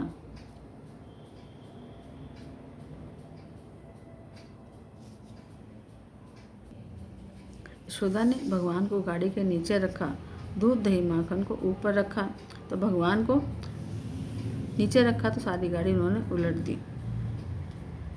अगर भगवान को गाड़ी के नीचे रखोगे तो शक्टासुर गाड़ी पर सवार हो जाएगा। काम लोभ आदि शक्टासुर ही तो है। दूध दही माखन आदि भोग पदार्थ के प्रतीक है। जिसके जीवन में भौतिक पदार्थों का प्रधानता है उसकी जीवन गाड़ी पर शक्टासुर आधमकता है। दाम्पत्य जीवन में धर्म का प्राधान्य होना चाहिए। पत्नी को काम पत्नी नहीं धर्म पत्नी कहा गया है। इसलिए पहले प्राथमिकता धर्म को ही देनी चाहिए। जब से हमने धन को सब कुछ मान लिया है तब से जीवन में से शांति गायब हो गई है। धन को मुख्य बनाने से सदाचार चला गया है। धन यदि मर्यादा से बाधित होगा तो शांति आएगी। जीवन के 4 पुरुषार्थ बताए गए हैं, धर्म अर्थ काम मोक्ष। इनके क्रम में भी तारतम्य है। धर्म और मोक्ष के बीच है अर्थ और काम। अर्थ और काम को धर्म और मोक्ष की मर्यादा में रहकर करना चाहिए। जीवन में लौकिक सुखों का प्राधान्य होगा तो शक्टासुर सवार हो जाएगा। एक संत के मत के अनुसार शक्टासुर वध की लीला के समय श्री कृष्ण की आयु 108 दिन की थी। जब आपके सिर पर शक्टासुर सवार हो जाए तो 108 मोतियों वाली माला लेकर भगवान के नाम का जप करो, तो जीवन के सारे पाप और भय निर्मूल हो जाएंगे।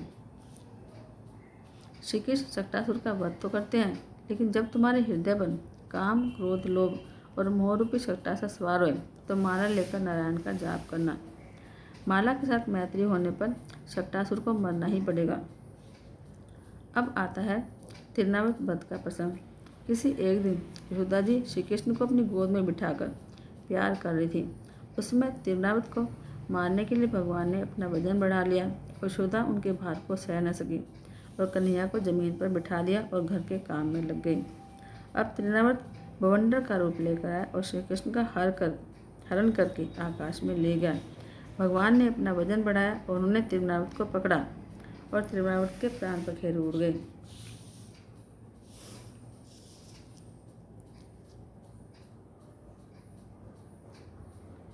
रजोगुण का चक्कर ही तिरनावत है। काम और क्रोध है रजोगुण के गुण। रजोगुण के पुत्र है काम, क्रोध।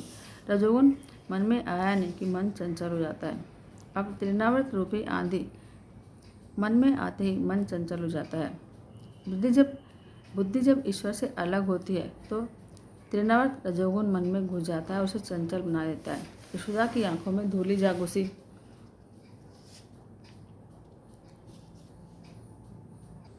जब संसार के सौंदर्य को देखने में सुख मिलने लगे तो समझो कि तुम्हारी आंखों में तिरनावत आ बैठा है और भगवान दर्शन नहीं देते।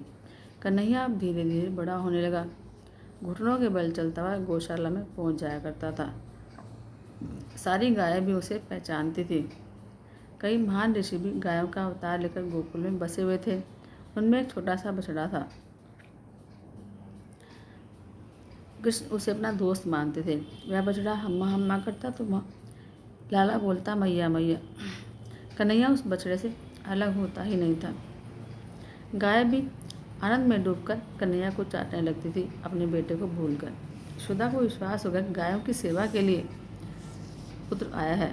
जो गायों की सेवा करते हैं उसके वंश हमेशा बढ़ता है।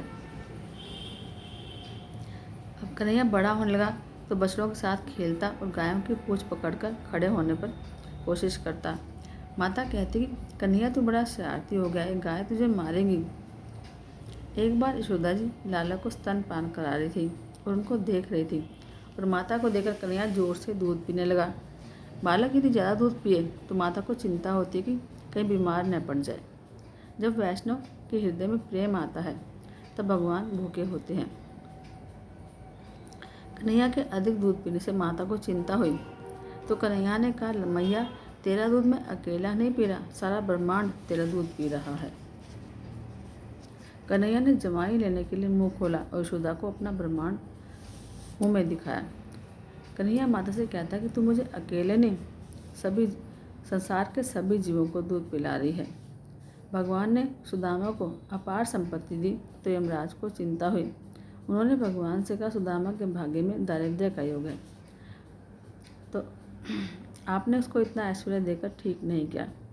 प्रभु ने यमराज से कहा कि मैं वेदों की मर्यादा को तोड़ना नहीं चाहता, लेकिन जो मुझे भोजन कराता है वह सारे ब्रह्मांड को भोजन कराता है। तो एक मुट्ठी चावल मुझे खिलाकर सुदामा ने सारे विश्व को भोजन कराया है। जो श्री कृष्ण को भोजन कराता है वह सारे विश्व को अन्नदान करता है और उसके नाम पुण्य जमा हो जाता है। भगवान मर्यादा को कभी भंग होने नहीं देते।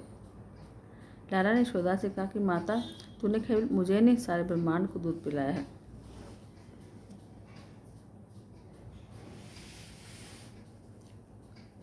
गर्गाचार्य नामकरण विधि और नामकरण संस्कार करने के लिए आए। संस्कार से मन शुद्ध होता है और संस्कार से दोष नष्ट होते हैं। शास्त्र ने 16 संस्कार बताए हैं। आजकल तो सारे संस्कार भुलाए जा चुके हैं। हाँ, 2 संस्कार रह गए हैं, विवाह और अग्नि संस्कार। बालक का जन्म होने पर जातकर्म संस्कार किया जाता है, लेकिन अब तो बालक का जन्म प्रसूति गृह में होता है, तो जातकर्म विधि कैसे हो पाएगी? मधुप्राशन कैसे होगा? डॉक्टर न जाने क्या पिलाते होंगे। इस कारण से संस्कारों का लोप हो गया है और देश दुखी हो रहा है। अन्नप्राशन, नामकरण, यज्ञोपवीत आदि 16 संस्कार बताए गए हैं। जीव की शुद्धि के लिए संस्कार आवश्यक है। ब्राह्मण से कहा जाता है कि महाराज पूजा जल्दी कराइए, सारे गांव में बारात घुमानी है। आजकल लौकिक व्यवहारों को महत्व ज़्यादा देते हैं। गर्गाचार्य ने कहा कि यदि नामकरण संस्कार ठीक से कराना है तो आधा दिन लग जाएगा, और बाबा तुम तो सारे गांव को बुलाओगे और वे सब यहाँ पर आकर जल्दी करने को कहेंगे तो विधि ठीक से हो नहीं पाएगी। तो नंद जी बोले, विधि ठीक से होनी चाहिए, मैं किसी को नहीं बुलाऊंगा। एकांत में नाम जप हो सकता है। एकांत का भाव अर्थ है एकमात्र ईश्वर में सभी प्रवृत्तियों का लगना। गर्गाचार्य के ज्योतिष विद्या की जांच करने की बात सोची गई। अब श्री कृष्ण को रोहिणी की गोद में बिठाया गया और बलराम को यशोदा की। गर्गाचार्य बोले, नंद जी, रोहिणी की गोद में बैठा पुत्र तुम्हारा है, यह हमेशा रंग बदलता आया है। इस बार इसने श्याम वर्ण धारण किया है। यह सबके मन को आकर्षित करेगा और सबको आनंद देगा। इसका नाम कृष्ण रखा जाए। यह बालक महाज्ञानी होगा। इसके जन्म अक्षर बड़े अच्छे हैं। इसके 5 ग्रह उच्च क्षेत्र में हैं, 8 ग्रह अच्छे हैं, मात्र एक राहु ही बुरे स्थान पर है। तो नंद बाबा घबरा गए, राहु बुरे स्थान में है, क्या होगा मेरे लाला का। गर्गाचार्य बोले, डरने की कोई बात नहीं है। जिसके सप्तम स्थान में नीच क्षेत्र में राहु हो वह कई स्त्रियों का पति होता है। नंद जी बोले, आपकी बात सच हो सकती है। एक ब्राह्मण ने मुझे आशीर्वाद दिया कि तेरा पुत्र 16,000 रानियों का सम्राट बनेगा। गर्गाचार्य बोले, बाबा और तो क्या कहूँ, यह कन्हैया नारायण जैसा दिखता है। नारायण मेरे इष्ट हैं, तो प्रेम में पक्षपात होने का डर रहता है। किसी समय 4 व्यक्ति भोजन कर रहे थे, तो एक स्त्री ने पूछा कि इनमें दामाद कौन सा है। तो एक ने कहा जो शर्मीला है वह दामाद होगा, तो दूसरी ने कहा जो अकड़ कर बैठा है वह होगा। तीसरी ने कहा जब सास जी परोसने आएंगी तब मालूम चल जाएगा। सास जी जब घी परोसने आई तो उन चारों व्यक्तियों में से एक को घी अधिक परोसा, वह दामाद जो था। सनातन गोस्वामी कहते हैं कि नारायण के समान श्री कृष्ण है। ऐसा कहने पर तो नारायण श्रेष्ठ हो जाएंगे। तो ऐसा कहो कि नारायण के समान श्री कृष्ण है, श्री कृष्ण के समान नारायण है। नारायण के समान तो कृष्ण है, इसका अर्थ होना नारायण बड़े हैं। कृष्ण के समान नारायण है, ऐसा कहने से श्री कृष्ण बड़े हो जाएंगे। वैसे तो श्री कृष्ण और नारायण में कोई अंतर है ही नहीं। ये बातें तो सिर्फ मधुर आग्रह हैं। नारायण में 8 और श्री कृष्ण में 64 गुण बताए गए हैं। नारायण के अपेक्षा श्री कृष्ण में 4 गुण ज़्यादा हैं। वे हैं रूप माधुरी, लीला माधुरी, वेग माधुरी, प्रिया माधुरी। श्री कृष्ण में के 4 गुण नारायण में नहीं हैं। और नारायण तो 4 हाथ होने वाले कुरूप से लगते हैं। हमारे कृष्ण तो 2 हाथ वाले हैं और बड़े श्रेष्ठ हैं। बैकुंठवासी नारायण राजा की भांति अकड़ कर खड़े होते हैं, लेकिन कन्हैया में कोई अकड़ नहीं है। वह तो हमेशा हमारे साथ खेलता है, बोलता है, घूमता है। बहुत आतुरता होने पर परमात्मा दौड़ते हुए आते हैं। गोकुल में एक नववधु आई जो कन्हैया को देखने के लिए बड़ी आतुर थी, लेकिन उसकी सास उसे जाने नहीं देती थी। जब एक बार वह जल भरने गई तो रास्ते में श्री कृष्ण का चिंतन कर रही थी।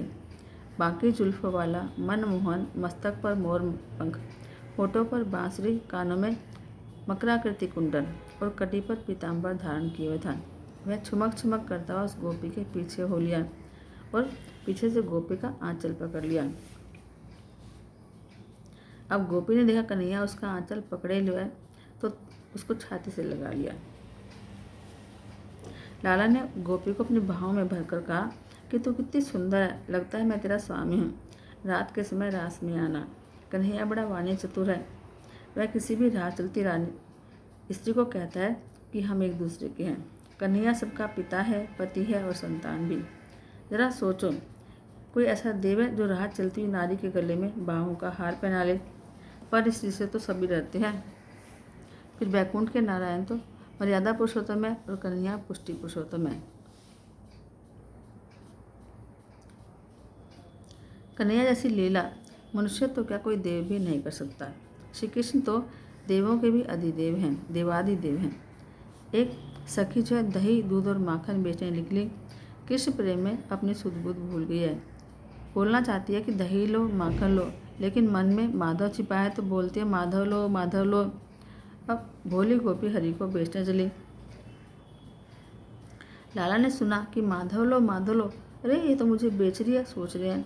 अब रास्ते में श्री कृष्ण प्रकट हुए और बोले, अरे दूध वाली, मैं गोकुल का राजा हूँ, जरा माखन दे दे।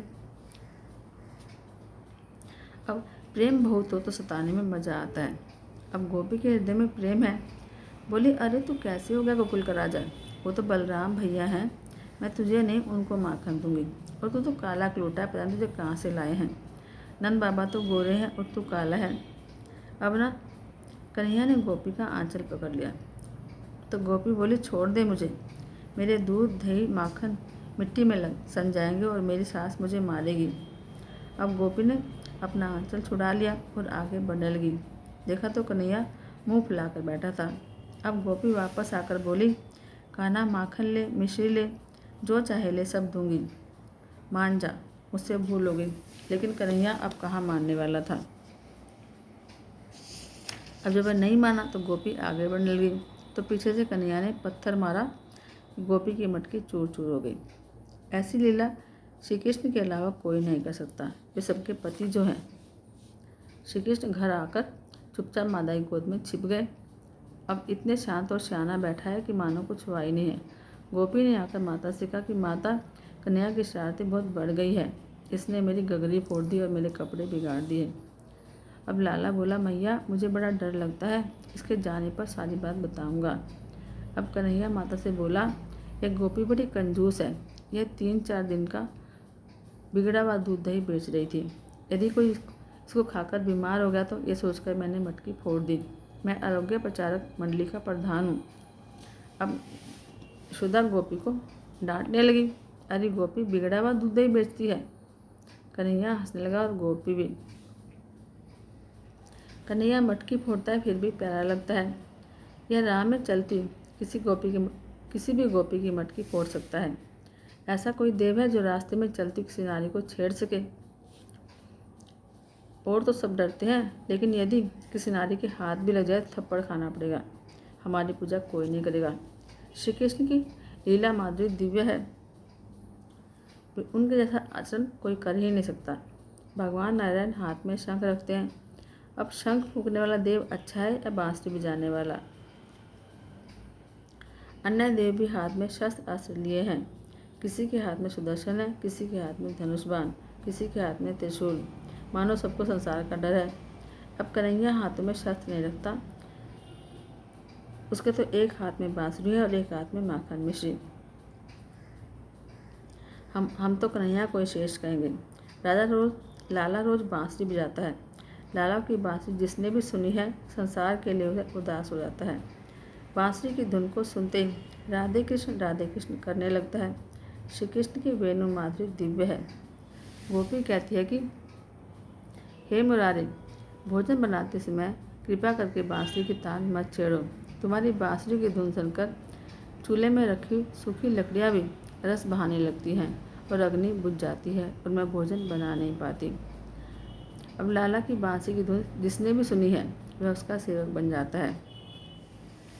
तो मैंने माना है कि कन्हैया ही सर्वश्रेष्ठ है। कन्हैया के रूप माधुरी ने बहुतों को आकर्षित किया है।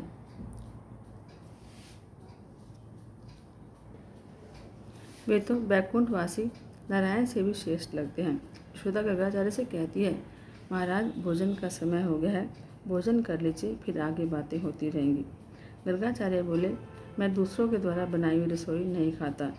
मैं तो अपने इष्ट के लिए अपने हाथों से बनाऊंगा। पहले जमुना से जल लेकर आऊँगा। गर्गाचार्य जी यमुना में स्नान करके जल ले आए। उनके इष्ट देव थे चतुर्भुज द्वारकानाथ। गर्गाचार्य ने अपने ठाकुर जी के लिए खीर बनानी चाहिए। भगवान को खीर का भोग लगाऊंगा, फिर प्रसाद ग्रहण करूंगा। अब मात्र अपने लिए बनाकर खाने वाला अन्न नहीं पाप खाता है। जो रसोई बनानी ही है तो ठाकुर जी के लिए बनाओ। जब सेवा में उपयोग होगा तभी संपत्ति सार्थक होगी। अपने शरीर से भी अधिक प्रेम प्रभु से करो। यशोदा ने सोचा कि वे गर्गाचार्य भगवान को खीर चढ़ाएं और तभी बात है, ये भी उनको चढ़ाए बिना खाएंगे नहीं। सो खीर को ठंडी करने के लिए उन्होंने गर्गाचार्य को सोने की थाली दी। अब खीर ठंडी हुई तो गर्गाचार्य ने तुलसी दल बिखेरा और भगवान की स्तुति करने लगे। हे नारायण, हे लक्ष्मीपति, हे बैकुंठपति, खीर आरोग्य। अब कन्हैया सोचने लगा कि मुझे बुला रहे हैं, जाना तो पड़ेगा। तो खीर खाने के लिए पहुंच गए और खीर खाने लगा। 12 बार माला फेरने में जितना समय लगे उतने समय तक ठाकुर जी के सामने थाल रखो। लाला को मनाना तो पड़ता ही है। गर्गाचार्य बोल रहे हैं ओम नमो नारायणाय। कन्हैया कहता है महाराज आंखें मत खोलना। गर्गाचार्य ने 12 बार माला फेरकर आंखें खोली तो देखा लाला खीर खाने में लगा हुआ है। अरे इस वैश्य के लड़के ने मेरी खीर को छू लिया। यशोदा देख तेरे लड़के ने मेरी खीर खा ली। अब भागी यशोदा आई, देखा तो कन्हैया ने आधी खीर उड़ा दी है, उसके मुंह पर खीर लगी हुई है और डांटने लगी, घर में तुझे खाने को मिलता नहीं है क्या जो महाराज की खीर खा ली तूने। कन्हैया बोले मैया तू मुझे डांट रही है, लेकिन मैं क्या करूं, महाराज ने मुझे खीर खाने के लिए बुलाया था। गर्गाचार्य बोले मैंने तो अपने नारायण को बुलाया था। तो कन्हैया बोले मैं ही तो हूँ बैकुंठवासी नारायण। यशोदा बोली छोटे मुँह बड़ी बात करता है, तू कहाँ का नारायण है। बैकुंठ के नारायण के तो 4 हाथ हैं, तेरे 4 हाथ हैं। कन्हैया बोले माता जी तू कहे तो मैं चतुर्भुज हो जाऊँ। यशोदा बोली नहीं, तू ऐसा ही ठीक है। फिर यशोदा ने गर्गाचार्य से कहा कि ये नादान लड़का है, इसकी बातों में मत आना, कृपया करके आप फिर से खीर बना लीजिए। गर्गाचार्य फिर स्नान करके जमुना जल लाए। अब लाला यशोदा की गोद में बैठकर कहने लगा माता मैं कोयल की वाणी बोल सकता हूँ। और वह कुहू कुहू करने लगा और सबको आनंद हुआ। कन्हैया जब आंगन में खेलता है तो उसे देखकर मोर भी नाचता है। तो कन्हैया माता से कहता कि मैं भी मोर की तरह नाच सकता हूँ, और वह नाचता है। तो यशोदा बोली बेटा तूने नाचना कहाँ से सीखा। तो कन्हैया बोला मैं तो तेरे पेट से ही सीख कर आया हूँ। माँ ये जब मोर है ना इसके पीछे कौन है। तो माँ बोली ये तो मोरनी है, और मोरनी मोर की बहू होती है। तो कन्हैया बोला माँ मेरी बहू कहाँ है। अब कन्हैया अपनी बातों से सबको आनंद दे रहा है। गर्गाचार्य ने फिर खीर बनाई। लाला ने रियाज करने की सोची और माता की गोद में सो गया। अब यशोदा ने सोचा कि चलो अच्छा बा लाला सो गया है, अब महाराज शांति से भोजन कर पाएंगे। गर्गाचार्य ने फिर से खीर पर तुलसी दल बिखेरा और प्रार्थना करने लगे, नाथ मैं आपका सेवक हूँ, हे नारायण हे लक्ष्मीपति आप शीघ्र पधारिए और मेरी खीर का प्राशन करिए। कन्हैया ने सुना तो जाने के लिए अधीर हो गया। उन्होंने योग माया को यशोदा की आंखों में बसने की आज्ञा दी। अब यशोदा की आंखें नींद से भर गई और कन्हैया दौड़ता हुआ गर्गाचार्य के पास आकर खीर खाने लगा। अब गर्गाचार्य ने देखा अरे यह बालक फिर मेरी खीर खा रहा है। कन्हैया ने सोचा कि इस ब्राह्मण को कब तक भरमाता रहूं। उन्होंने अपना चतुर्भुज रूप दिखाया। महाराज आप जिन नारायण को याद कर रहे हैं वो मैं ही हूँ, और मैं ही कन्हैया का रूप लेकर अवतरित हुआ हूँ। आपकी तपस्या सफल हुई। गर्गाचार्य ने खुशी से दर्शन किए और स्तब्ध हो गए। सोच रहे कितना अच्छा हो यदि प्रभु मेरी गोद में बैठ जाए। और कन्हैया गर्गाचार्य की गोद में बैठ गया और कहने लगा महाराज अब तो भोजन कीजिए। गर्गाचार्य बोले जब तक मेरे इष्ट मुझे नहीं खिलाएंगे मैं नहीं खाऊंगा। गर्गाचार्य ने कन्हैया ने गर्गाचार्य के मुंह में कोर रखा तो गर्गाचार्य ने अपना जीवन सफल बना लिया। इधर यशोदा की आंख खुली तो देखा लाला गोदी में है ही नहीं। अरे कहाँ गया। जाकर देखा तो गर्गाचार्य की गोद में बैठा है। गर्गाचार्य बोले माता तूने बड़ा पुण्य किया है, मेरे नारायण तेरे घर पुत्र रूप से आए हैं। अब लाला ने सोचा कि इन्होंने तो भांडा फोड़ दिया। यशोदा का भाव तो वात्सल्य भाव है, अगर इन्हें पता चला तो मुझे लाड़ प्यार नहीं करेगी। मैं तो प्रेम दान करने और प्रेम रस का पान कराने के लिए गोकुल में आया हूँ। उन्होंने माया को आज्ञा दी कि माता को मेरे वास्तविक स्वरूप का ज्ञान न होने पाए। यशोदा को भुलावे में रखने के लिए कृष्ण ने माया का आवरण ओढ़ लिया। आदि माया तो राधिका जी का ही स्वरूप है, यह कृष्ण का मोह उत्पन्न करती है। वैष्णव मत के अनुसार माया के 3 रूप हैं, स्वमोहिका, स्वजन मोहिका और विमुख जन मोहिका। अब माखन चोरी लीला का वर्णन करते हैं। बालकृष्ण दिनों दिन बड़े हो रहे हैं और गांव के अन्य गोपालक भी खेलने के लिए आते हैं। उनमें से कुछ दुर्बल थे। कन्हैया ने वैसे दुर्बल एक बालक से कहा कि मधुमंगल तू बड़ा दुबला पतला है, खा पी कर मेरे जैसा तगड़ा बन जा। मधुमंगल बोला कन्हैया हम तो गरीब हैं, हम दूध माखन कैसे खा सकते हैं। अब कंस की आज्ञा थी कि सारा माखन कर के रूप में उसको पहुँचा दिया जाए। अब ब्रजवासी बेचारे भोले थे, वे अपने बालकों को माखन खिलाने के बदले कंस को देते थे। अब कंस अपने पहलवानों को माखन खिलाकर उनको हष्टपुष्ट करता था। कन्हैया ने अपने मित्रों से कहा कि ब्रजवासी जो सारा माखन कंस को देते हैं, अब मैं ऐसा होने नहीं दूंगा। गांव का माखन गांव के लोगों के लिए होना चाहिए। हम माखन को मथुरा जाने नहीं देंगे। मधुमंगल तुम रो मत, मैं तुझे कल से माखन खिलाऊंगा। ईश्वर को हमेशा प्रेम की अपेक्षा रहती है कि जीव मेरे समान हो। जीव ईश्वर से प्रेम करे तो ईश्वर उसे अपने जैसा बनाते हैं। मित्र बोला, हमें तो रोज़ माखन देगा तो तेरी माता तुझे मारेगी। कन्हैया बोले, नहीं, मैं अपने घर का नहीं, बाहर से कमा कर तुम्हें माखन खिलाऊंगा। तो मित्र बोले, क्या तुम माखन की चोरी करेगा? कन्हैया बोले, हाँ, करनी ही पड़ेगी। हम एक मंडली बनाएंगे जिसका नाम होगा बाल गोपाल चौर्य विद्या प्रचार मंडल। अब मित्र बोले, यदि हम चोरी करते हुए पकड़े गए तो? कन्हैया बोले, मेरे गुरु ने एक मंत्र सिखाया है, उसका पाठ करने से कोई हमें देख नहीं पाएगा, और पकड़े भी गए तो छूट जाएंगे। तो मित्र बोले, कौन सा मंत्र है? तो कन्हैया बोले, चोरी करते समय कफल्लम कफल्लम बोलते रहना। अब कपिल ऋषि ने चौर्य विद्या का प्रचार किया था, यह उन्हीं का मंत्र है। अब याद रखो कि यह मंत्र कन्हैया ने अपने मित्रों को दिया था, हमें नहीं। हमें चोरी नहीं करनी है, चोरी करना पाप है। अभी से भगवान की सेवा पूजा भजन कीर्तन करो और उनसे प्रार्थना करो कि जब आप अपने द्वापर युग में जन्म लें तो मुझे गो बालक बनाना। इस प्रकार गो बालक का जन्म मिलने पर कृष्ण के साथ खेलना और उनका आदेश मिलने पर चोरी करना पाप नहीं होगा। ईश्वर की उपस्थिति में तो मनुष्य पाप कर ही नहीं सकता, और अगर पाप हो जाए तो उसका उत्तरदायित्व ईश्वर का होता है। अब शंकराचार्य ने शांकर भाष्य में कहा है कि परमात्मा का साक्षात्कार पाने वाले ज्ञानी के हाथों पाप हो नहीं सकता, और अगर हो जाए तो दोष उसका नहीं होता। शास्त्र तो जिसे प्रभु का साक्षात्कार नहीं हुआ है उसी से शिक्षा लेते हैं। शास्त्र की आज्ञा और मर्यादा अज्ञानी जीव के लिए है। शास्त्र ने चोरी को निषिद्ध बताया है। परमात्मा जिसे अपनाते हैं उसके लिए सारा जगत अपना है। ब्रह्म साक्षात्कार के बाद तो क्या शास्त्र और क्या विधि, सब कुछ निरर्थक है। सुखदेव जी कथा सुना रहे हैं कि आज मंडल की स्थापना हुई और अब इस मंडल का अध्यक्ष मैं बनूंगा। तुम सबको इतना ही करना है कि गोपियाँ दूध दही माखन लेकर घर से बाहर कब जाती हैं, कौन से रास्ते जाती हैं और वापस कब आती हैं, बाकी सब मैं कर लूँगा।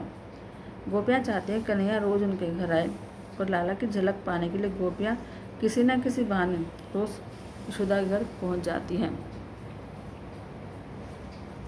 अब गोपियाँ यशोदा से शिकायत करती कि माता, गायों को धोने का समय होने से पहले ही तुम्हारा कन्हैया बछड़ों को खोल देता है, दूध दही माखन चुरा लेता है और अपने मित्रों में और वानरों में बांट देता है।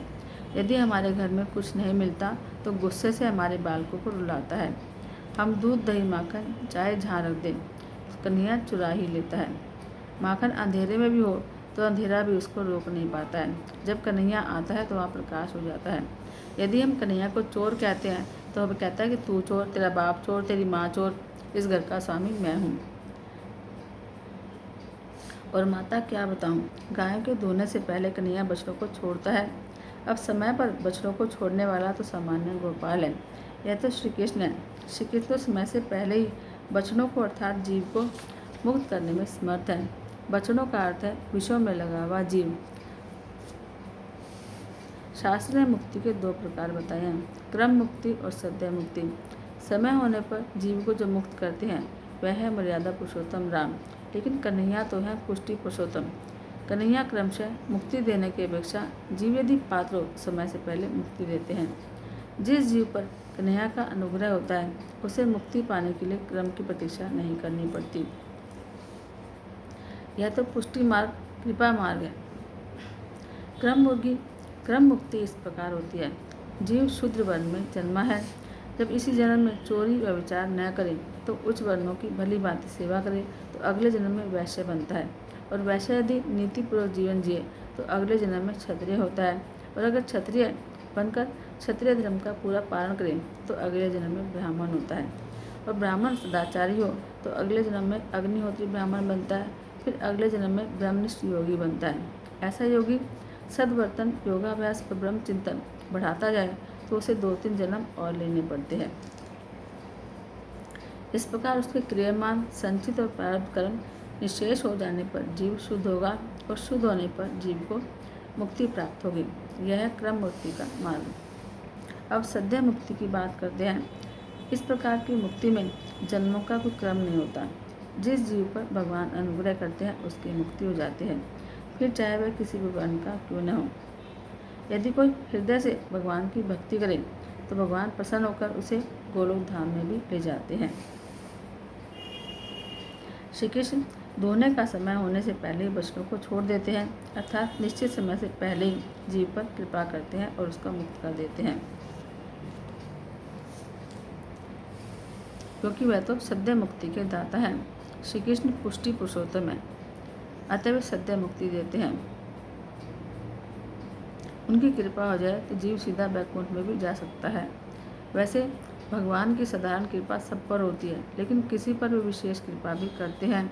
जब कोई जीव परमात्मा की प्रार्थना, धारणा, चिंतन, साधना करते करते थक हार कर रोने लगता है, दीन बनता है, तो उस पर भगवान कृपा करते हैं।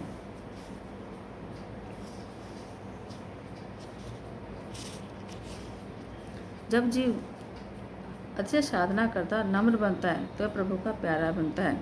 अब निस्साधन होकर जो साधन करता है वह श्रेष्ठ है। निस्साधन का अर्थ है सब कुछ साधन करते भी माने कि कुछ भी नहीं किया है। कई बार ऐसा होता है कि साधना करते करते जीव में अभिमान होता है और उसका पतन होता है। यशोदा ने गोपियों से कहा, यदि मेरा लाला तुम्हारे घर कुछ भी शरारत करे तो मुझे बताना। अब गोपी बोली, माता उसे हम क्या डांटेंगे, वह हमें डांटता है। कल मेरे घर आया और मैं पकड़ने गई तो भागा और उसके पीछे दौड़ती हुई थक गई तो दूर से अंगूठा दिखाकर मुझे छुड़ाने लगा। एक और सखी बोली, माता तुम्हारा कन्हैया माखन चोरी करता है। माता ने उसके कान में कहा, अरे धीरे बोल, किसी को बताना मत, अगर यह बात फैल गई तो लल्ला को कन्या कौन देगा। गोपी बोली, माता कन्हैया जो मांगे देंगे, लेकिन चोरी को करता है। अब यशोदा ने कन्हैया को डांटना चाहा, फिर सोची कि डर जाएगा। अब कन्हैया को माता बोली कि अपने घर का माखन खाया कर। अब कन्हैया बोला, मुझे घर का माखन भाता नहीं है, बाहर का माखन खाने में मज़ा आता है, वो हम कमा कर खाते हैं और हमें अच्छा लगता है। अब सखियों ने कहा, माता इस माखन चोर को बहुत लाड़ प्यार मत करना।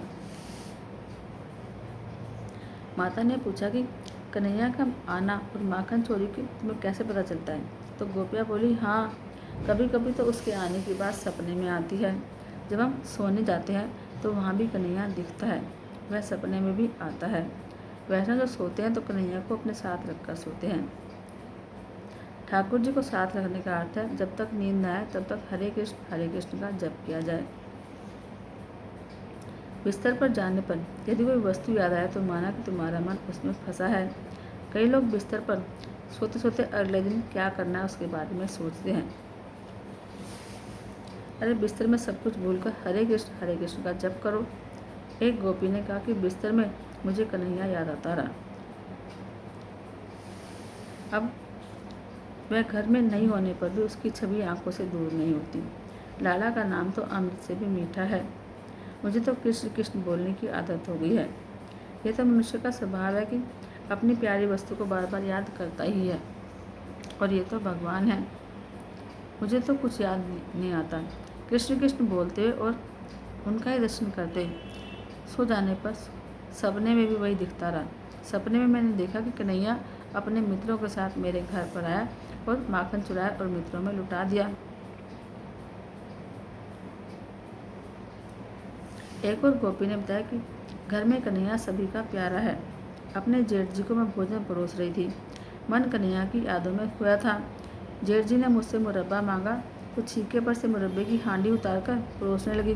मुरब्बा इतना अच्छा था कि जिस वस्तु में को हर अच्छी वस्तु को कन्हैया को देने की मेरी इच्छा होती है, तो मुझे लगा कन्हैया अगर आ जाए तो मैं उसको भी खिलाऊंगी।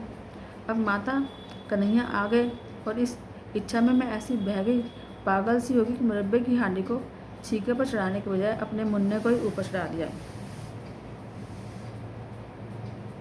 एक गोपी बोली, मेरा मन श्री कृष्ण में जा फंसा है, मुझे लगा कन्हैया मेरे घर आएगा।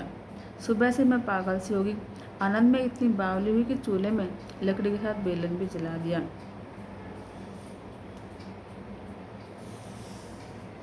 ईश्वर से प्रेम करोगे तो वह कभी भुलाया नहीं जा सकेगा।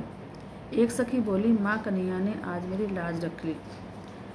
रसोई बनाते समय मैं कृष्ण कृष्ण का जाप कर रही थी तो आज हमारे घर मेहमान आए थे।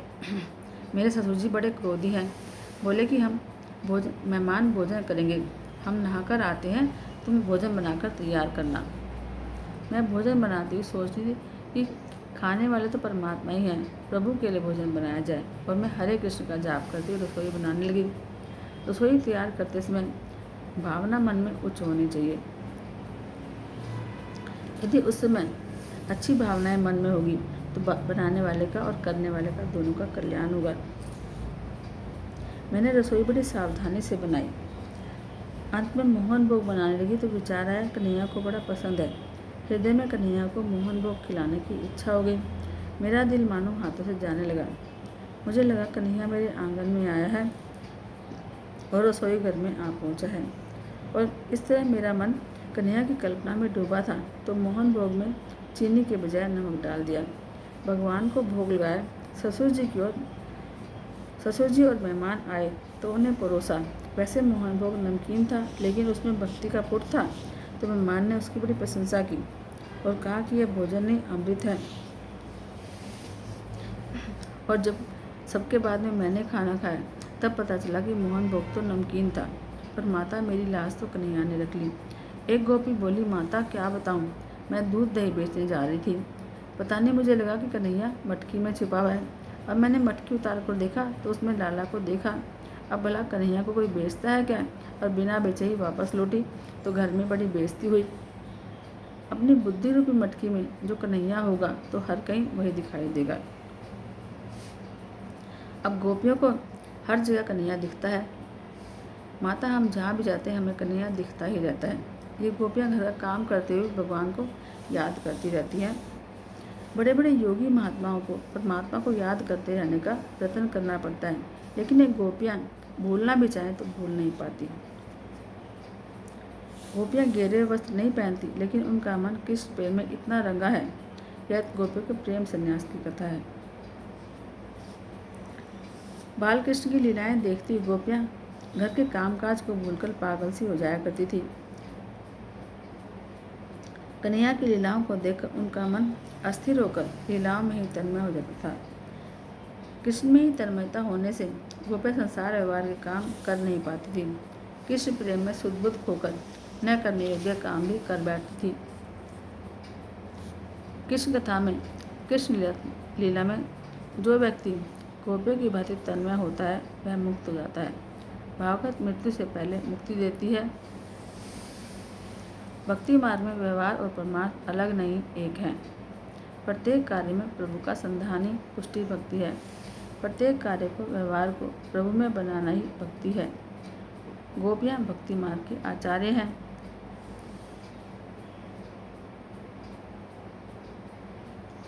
इस सिद्धांत को आचार्य महाप्रभु जी ने आगे बढ़ाया। सभी कामकाज से निवृत्त होने के बाद भक्ति करना तो मर्यादा भक्ति है।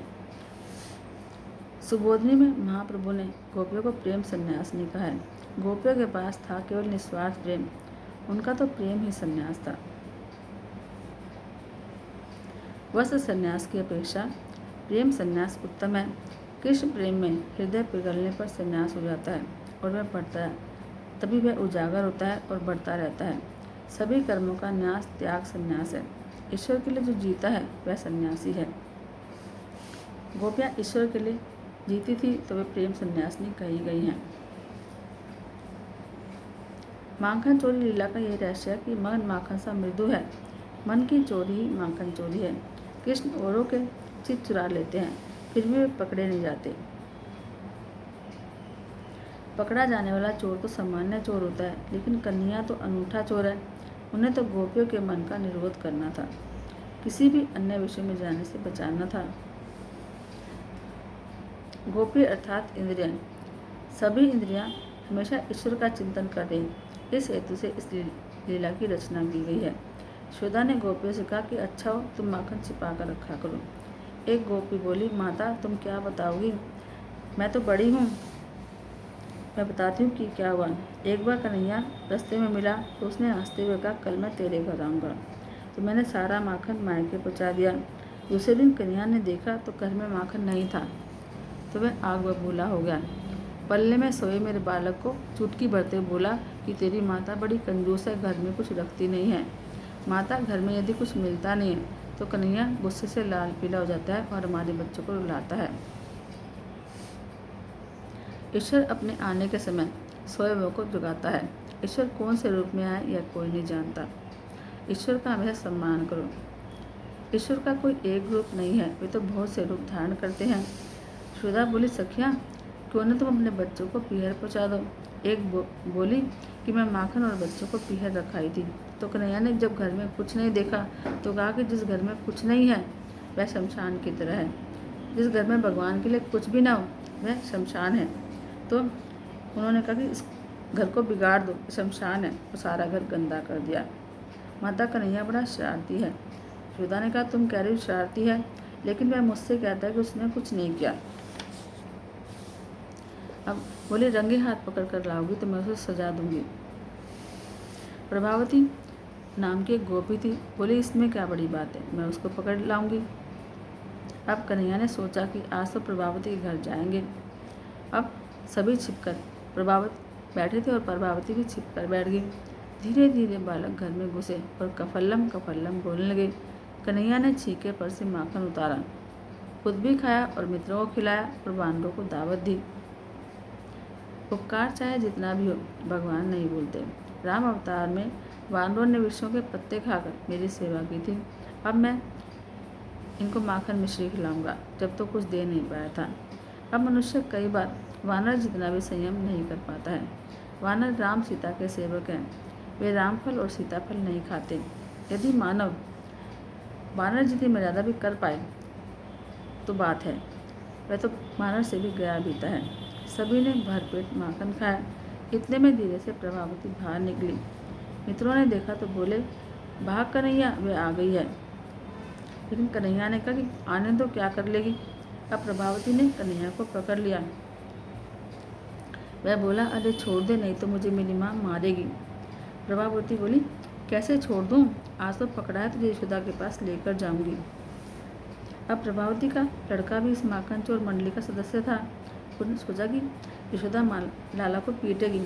वह अपनी माता से बोला कि माँ, कन्हैया ने चोरी नहीं की है, मैंने सबको बुलाया था, तो कन्हैया को छोड़ दे।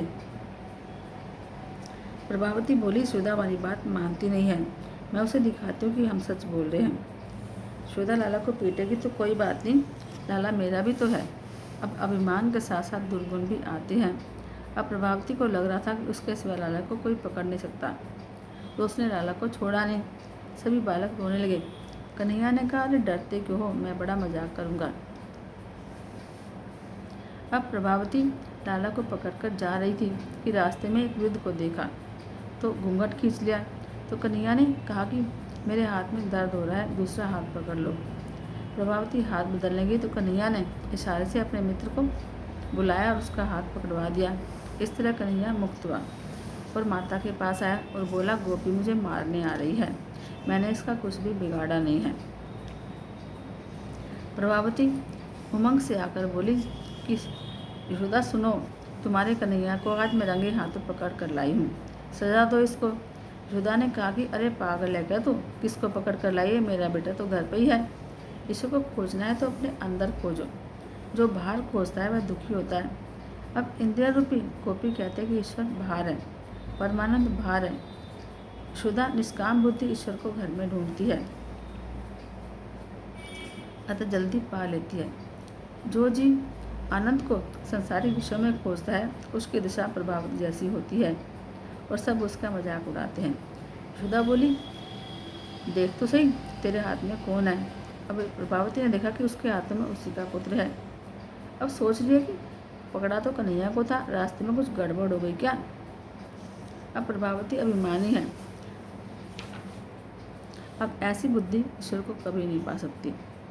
ईश्वर को प्राप्त करने पर अहंकार छोड़ना पड़ेगा। परमात्मा मिलते ही साधक के मन में अकड़ आती है और अकड़ आते ही भगवान गायब हो जाते हैं। गोपी ने यशोदा से कहा कि माँ, गणपति का व्रत करो और मन्नत मांगो। वे बुद्धि और सिद्धि के स्वामी हैं, सो कन्हैया की बुद्धि को सुधार देंगे। यशोदा ने कन्हैया गोपियों की बात मान ली। अब कन्हैया गणपति की महिमा बढ़ाना चाहता था। उसने अपने मित्र मंडली से कहा कि हम कुछ दिन शांत रहेंगे। तो लाला घर में बैठा रहता था, तो माँ ने सोचा कि गणपति ने मेरे लाला की बुद्धि को ठीक कर दिया है। एक बार ग्वालों ने यशोदा से शिकायत की कन्हैया ने मिट्टी खाई है। तो कृष्ण बोला, माँ ये सब झूठ बोलते हैं, मैंने मिट्टी नहीं खाई है। लाला ने तो मिट्टी नहीं ब्रजरज खाई थी, और ब्रजरज मिट्टी नहीं है। तुलसी सामान्य वनस्पति नहीं है, गंगा जी सामान्य नदी नहीं है, ब्रजरज साधारण मिट्टी नहीं है। श्री वल्लभाचार्य बोले, ज्ञान मार्ग के अनुसार कृष्ण कुछ नहीं खाते, वैष्णव मार्ग के अनुसार भगवान ने ब्रजरज खाई है। भक्त मानते कि भगवान भोजन भी करते हैं। यशोदा ने कन्हैया से कहा कि अपना मुंह खोल, तूने मिट्टी खाई है कि नहीं, दिखा। अब कन्हैया ने मुंह खोला और यशोदा ने देखा कि उसके मुंह में सारा ब्रह्मांड समाया है। अब मुख दर्शन के बहाने यशोदा ने कन्हैया के मुख में विश्व रूप देखा। ग्वाले क्या कहते हैं यशोदा से, कान्हा ने मिट्टी खाई, सुनो हमारी बात। कान्हा ने मिट्टी खाई, सुनो हमारी बात। ग्वाल बाल सब कह रहे, ग्वाल बाल सब कह रहे यशोदा से ये बात। कान्हा ने मिट्टी खाई, सुनो हमारी बात। कान्हा ने मिट्टी खाई, सुनो हमारी बात। मैया ने लाला से पूछा, क्या तूने मिट्टी खाई। मैया ने लाला से पूछा, क्या तूने मिट्टी खाई। खाने को ना मिलता है क्या जो तूने मिट्टी खाई। खाने को ना मिलता है क्या जो तूने मिट्टी खाई। मुँह तो अपना खोल जरा, मुँह तो अपना खोल जरा, सुन ले मेरी बात। कान्हा ने मिट्टी खाई, सुनो हमारी बात। कान्हा ने मिट्टी खाई, सुनो हमारी बात। अब कन्हैया क्या कहते हैं, ब्रज की रज है ये तो मैया, इसकी तो महिमा है बड़ी। ब्रज की रज है ये तो मैया, इसकी तो महिमा है बड़ी। तुलसी क्या साधारण पौधा, गंगा क्या सामान्य नदी। तुलसी क्या साधारण पौधा, गंगा क्या सामान्य नदी। ब्रज रज की महिमा तो मैया, ब्रज रज की महिमा तो मैया बहुत बहुत है खास। कान्हा ने मिट्टी खाई, सुनो हमारी बात। कान्हा ने मिट्टी खाई, सुनो हमारी बात। कान्हा ने मुँह को खोला और सारा विश्व दिखाया है। कान्हा ने मुँह को खोला और सारा विश्व दिखाया है। देख यशोदा होश है भूली, मैया को समझाया है। देख यशोदा होश है भूली, मैया को समझाया है। आशा विश्वरूप को देखा, आशा विश्वरूप को देखा, मैया तेरे साथ। कान्हा ने मिट्टी खाई, सुनो हमारी बात। कान्हा ने मिट्टी खाई, सुनो हमारी बात। ग्वाल बाल सब कह रहे, ग्वाल बाल सब कह रहे यशोदा से ये बात। कान्हा ने मिट्टी खाई, सुनो हमारी बात। कान्हा ने मिट्टी खाई, सुनो हमारी बात। सुखदेव जी कथा सुना रहे हैं कि ईश्वर के स्वरूप का ज्ञान लीला में बाधक है। अब पुत्र स्नेह माता के हृदय में कन्हैया ने योग माया का संचार किया और माता कन्हैया का वास्तविक रूप भूल गई और फिर से उन्हें पुत्र मानने लगी। अब पूतना ने बहुत से बालकों को मारा था वे सब पूतना के स्तन से प्रभु के पेट में पहुंच गए थे। अविद्या के संसर्ग में आए हुए जीवों का उद्धार सच्चे संतों के चरण रस से होता है। गोकुल में बहुत से ऋषि मुनि गायों का अवतार लेकर आए हैं। उनके चरणों की रज मेरे पेट में जाने से सभी जीव मुक्त हो जाएंगे। सो मैंने चरण रज खाई है, यानी ब्रज रज खाई है, मिट्टी खाई है। प्रभु के हृदय में रहना और परमात्मा को अपने हृदय में रखना, यह तो कृष्ण की लीला है। आत्मा वैसे तो निराकार और स्वतंत्र बंधन मुक्त है, लेकिन मन के कारण वह आबद्ध हो जाती है। भगवान तो मृत्यु से पहले ही मुक्ति देते हैं। प्रभु प्रेम में हृदय का द्रवित होना तो मुक्ति है। प्रभु प्रेम संसार को भूलना ही तो मुक्ति है। मन मरा की मुक्ति मिल गई। मन की मृत्यु होने से निरोध होता है और निरोध होने पर मुक्ति मिलती है। मृत्यु के बाद नहीं, मृत्यु से पहले भी मुक्ति मिल सकती है।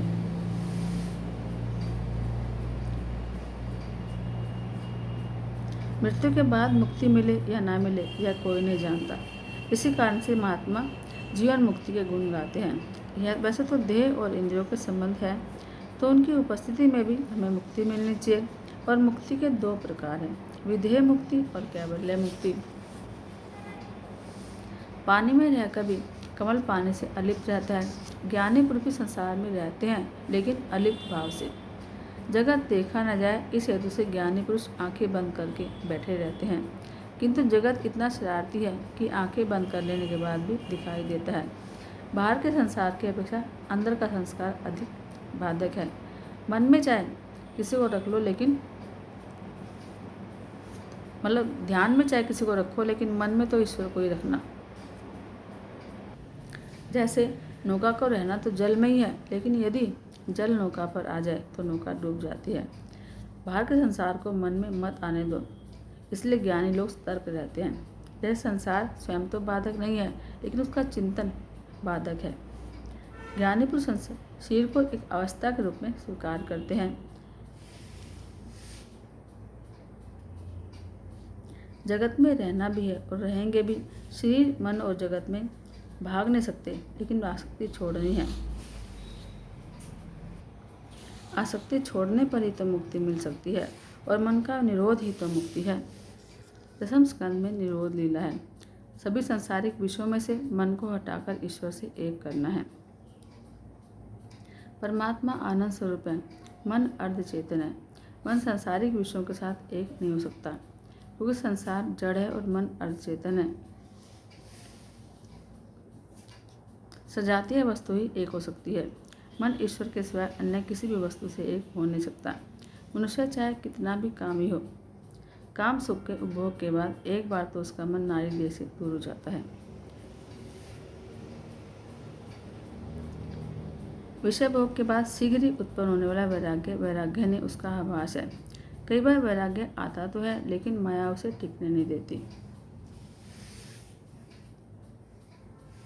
अब मन संसार के जड़ पदार्थों से नहीं, ईश्वर से एक होना चाहिए। पूर्व जन्म का शरीर तो मिल गया है, लेकिन मन नया शरीर लेकर आया है। जीवात्मा मन के साथ जाता है, सो शरीर की अपेक्षा मन की चिंता अधिक करनी है। मनुष्य के मृत्यु के बाद भी मन साथ जाता है। पति पत्नी, माता पिता, पुत्र परिवार तुम्हारे मरने के बाद यहीं रह जाएंगे, किंतु मन तो संग रहेगा। सो अन्य सभी की ओर से आसक्ति कम करके मन की चिंता ज़्यादा करो।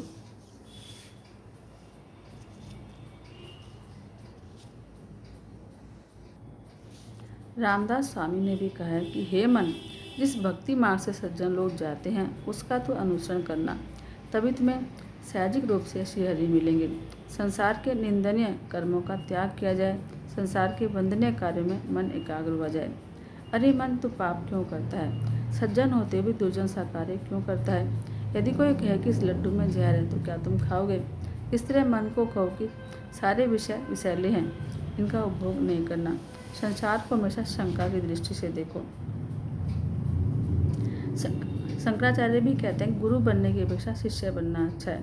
यदि तुम किसी के गुरु बनोगे तो शिष्य जो पाप करेगा उसके जिम्मेदार तुम बनोगे। आत्मा जो है मन का गुरु है, स्वामी है, मुक्त है। मुक्ति मन को मिलती है, आत्मा तो मुक्त है, स्वतंत्र है। निद्रा और समाधि में भी अंतर है, फिर भी बहुत कुछ साम्य भी है।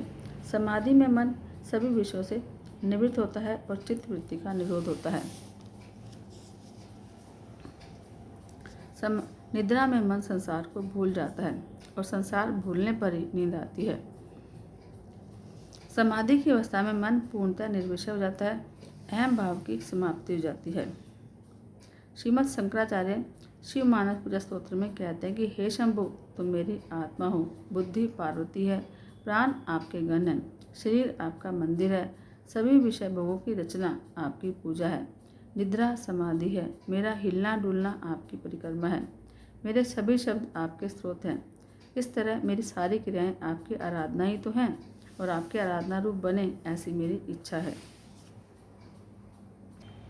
मन को हमेशा प्रभु के प्रेम रस में डुबाए रखो। विश्वामित्र ने 60,000 वर्षों तक तपस्या की, फिर भी वे मेनका के सौंदर्य को देखकर ललचा गए। इस कारण था कि उनकी समाधि जड़ थी। जड़ समाधि से चेतन समाधि अच्छी होती है। साधो सहज समाधि बली। अब सहज समाधि श्री कृष्ण लीला में है। उसके लिए हमें नाक पकड़कर आंख बंद करने की जरूरत नहीं है। यदि भोगी से योगाभ्यास नहीं कर सकता, भोगी यदि योगी बनने जाएगा तो रोगी बन जाएगा। कृष्ण कथा ऐसे कि अनायास जगत को भुलाती है। यह भागवत ग्रंथ इतना दिव्य है कि 7 दिनों में मुक्ति दिलाता है। राजा परीक्षित इस ग्रंथ को सुन करके 7 ही दिनों में जगत को भूलकर कृष्ण में तन्मय हो गए थे। बड़े बड़े महात्माओं को भी यह आशंका है कि राजा परीक्षित 7 दिनों में कैसे मुक्ति पाएगा। इस जगत को भूलने के लिए तो योगी आंख मूंदकर प्राणायाम करते हैं। इस जगत को भूल जाना आसान नहीं है। कृष्ण कथा में आंखें मूंदने और नाक पकड़ के प्राणायाम करने की आवश्यकता नहीं है। इस जगत को अनायास ही कृष्ण कथा भुला देती है।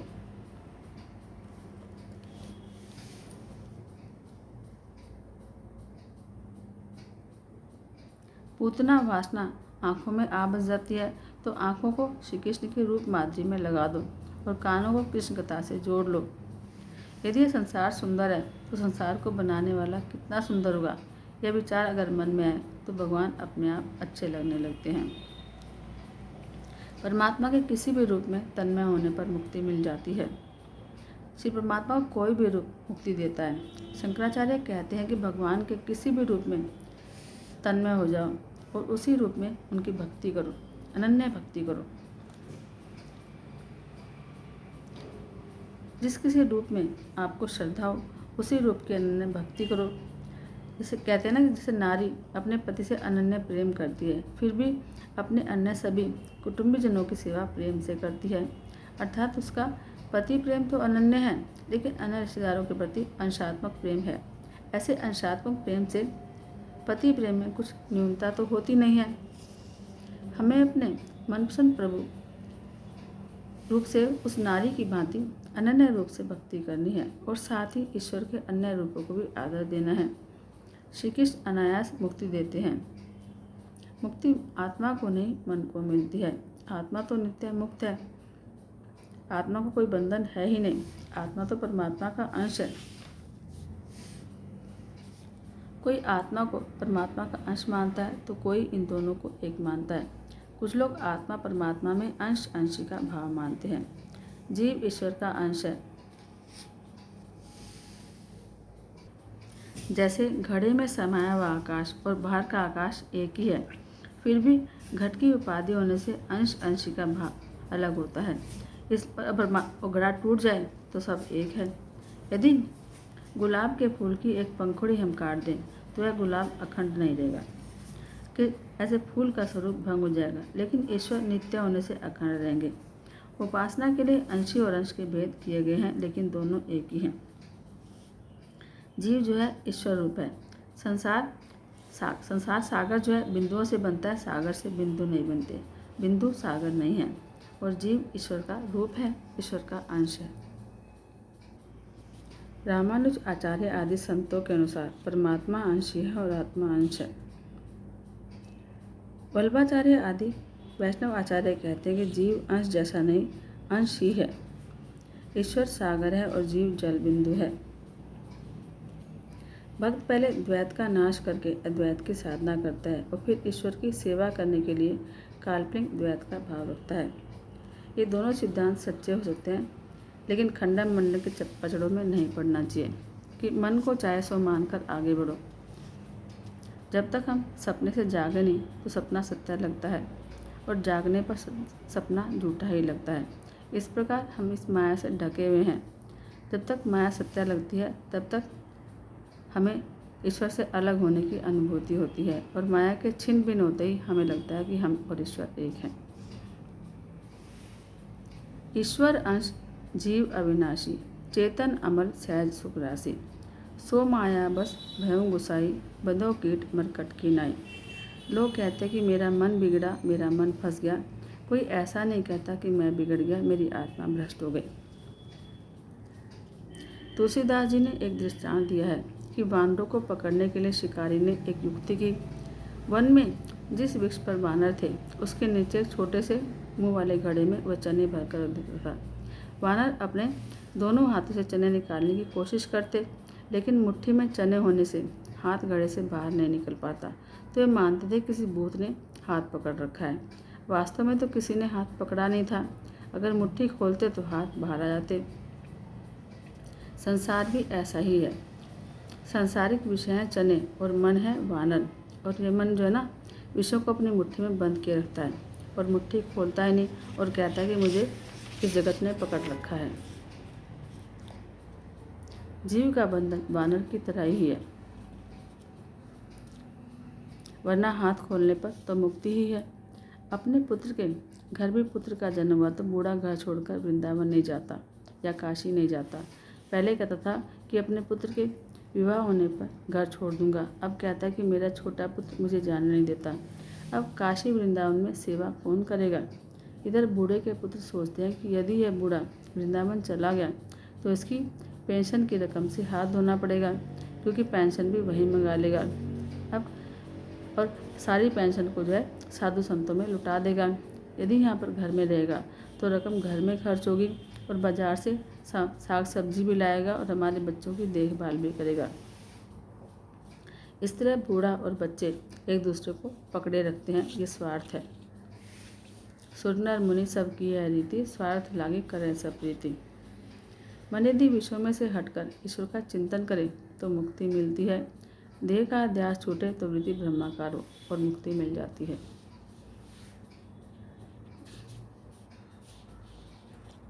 विषयों का चिंतन करने वाला मन अशुद्ध है और विषयों का चिंतन त्यागने वाला मन शुद्ध है। अनादिकाल से विषयों का चिंतन करते रहने की आदत हो गई है। यदि मन कृष्ण कथा में लग जाए तो विषयों का विकार अपने आप छूट जाता है। इंद्रियों के स्वामी है श्री कृष्ण। अब इंद्रियों को प्रभु मार्ग में लगा दो, प्रभु से विवाहित कर दो। श्री कृष्ण लीला या गोकुल लीला का मतलब है गोपियों की जीते जी मुक्ति। श्री कृष्ण ने गोपियों को मुक्त करने के लिए गोकुल लीला की। गोपियों को वे जीते जी मुक्त करना चाहते थे। गोपियाँ चाहे घर में रही, लेकिन उनका मन उन्होंने अपनी ओर आकर्षित कर लिया था।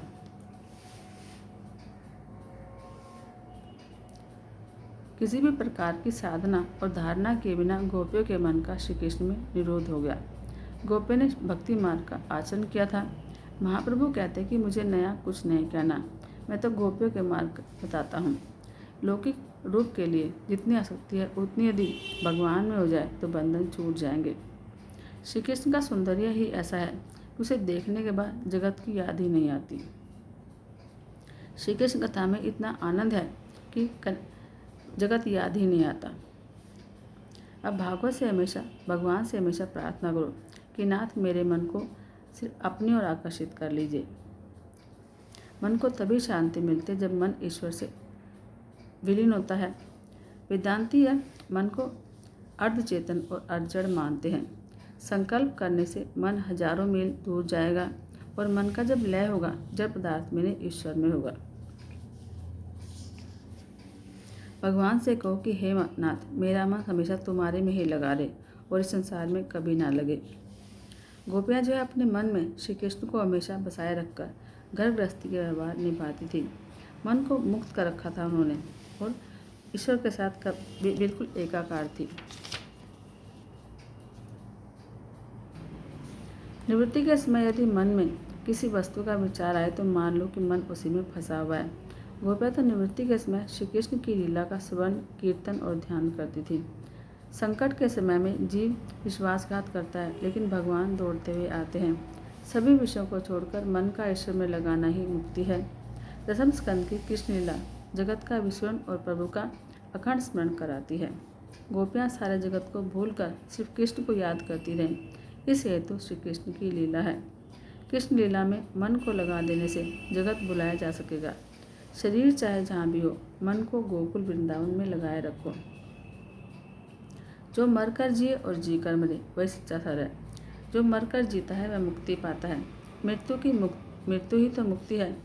गोपियाँ घर का काम करते हुए भी श्री कृष्ण में ऐसी लीन हो जाती थी कि न करने वाला काम भी कर बैठती थी।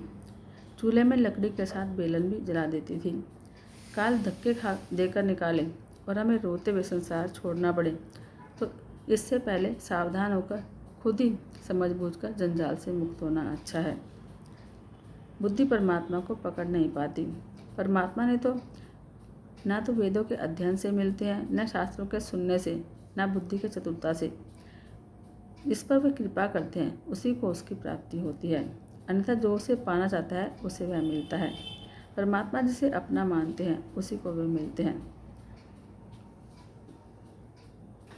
इसलिए तो कहते हैं श्री राधे गोविंदा मन भजले हरि का प्यारा नाम है। श्री राधे गोविंदा मन भजले हरि का प्यारा नाम है। गोपाला हरि का प्यारा नाम है। नंदलाला हरि का प्यारा नाम है। श्री राधे गोविंदा मन भजले हरि का प्यारा नाम है। श्री राधे गोविंदा मन भजले हरि का प्यारा नाम है। श्री राधे गोविंदा मन भजले हरि का प्यारा नाम है। बोलो श्री कृष्ण चंद्र भगवान की जय। श्री भागवत भगवान की है आरती, पापियों को पाप से है तार। श्री भागवत भगवान की है आरती, पापियों को पाप से है तारती। ये अमर ग्रंथ ये मुक्ति पंथ ये पंचम वेद निराला, नव ज्योति जगाने वाला। ये अमर ग्रंथ ये मुक्ति पंथ ये पंचम वेद निराला, नव ज्योति जगाने वाला। हरि नाम यही हरि धाम यही, हरि नाम यही हरि धाम यही, जग के मंगल की आरती, पापियों को पाप से है तार। श्री भागवत भगवान की है आरती, पापियों को पाप से है तारती। ये शांति गीत पावन पुनीत, पापों को मिटाने वाला, हरि दर्श कराने वाला। ये शांति गीत पावन पुनीत, पापों को मिटाने वाला, हरि दर्श कराने वाला। ये सुख करने ये दुख हरने, ये सुख करने ये दुख हरने, श्री मधुसूदन जी की आरती, पापियों को पाप से है तारती। श्री भागवत भगवान की है आरती, पापियों को पाप से है तारती। ये मधुर बोल जग पंथ खोल, सन्मार्ग दिखाने वाला, बिगड़ी को बनाने वाला। ये मधुर बोल जग पंथ खोल, सन्मार्ग दिखाने वाला, बिगड़ी को बनाने वाला। श्री राम यही घनश्याम यही, श्री राम यही घनश्याम यही, प्रभु की महिमा की आरती, पापियों को पाप से है तारती। श्री भागवत भगवान की है आरती, पापियों को पाप से है तारती। श्री भागवत भगवान की है आरती, पापियों को पाप से है तारती। बोलो श्री कृष्ण चंद्र भगवान की जय।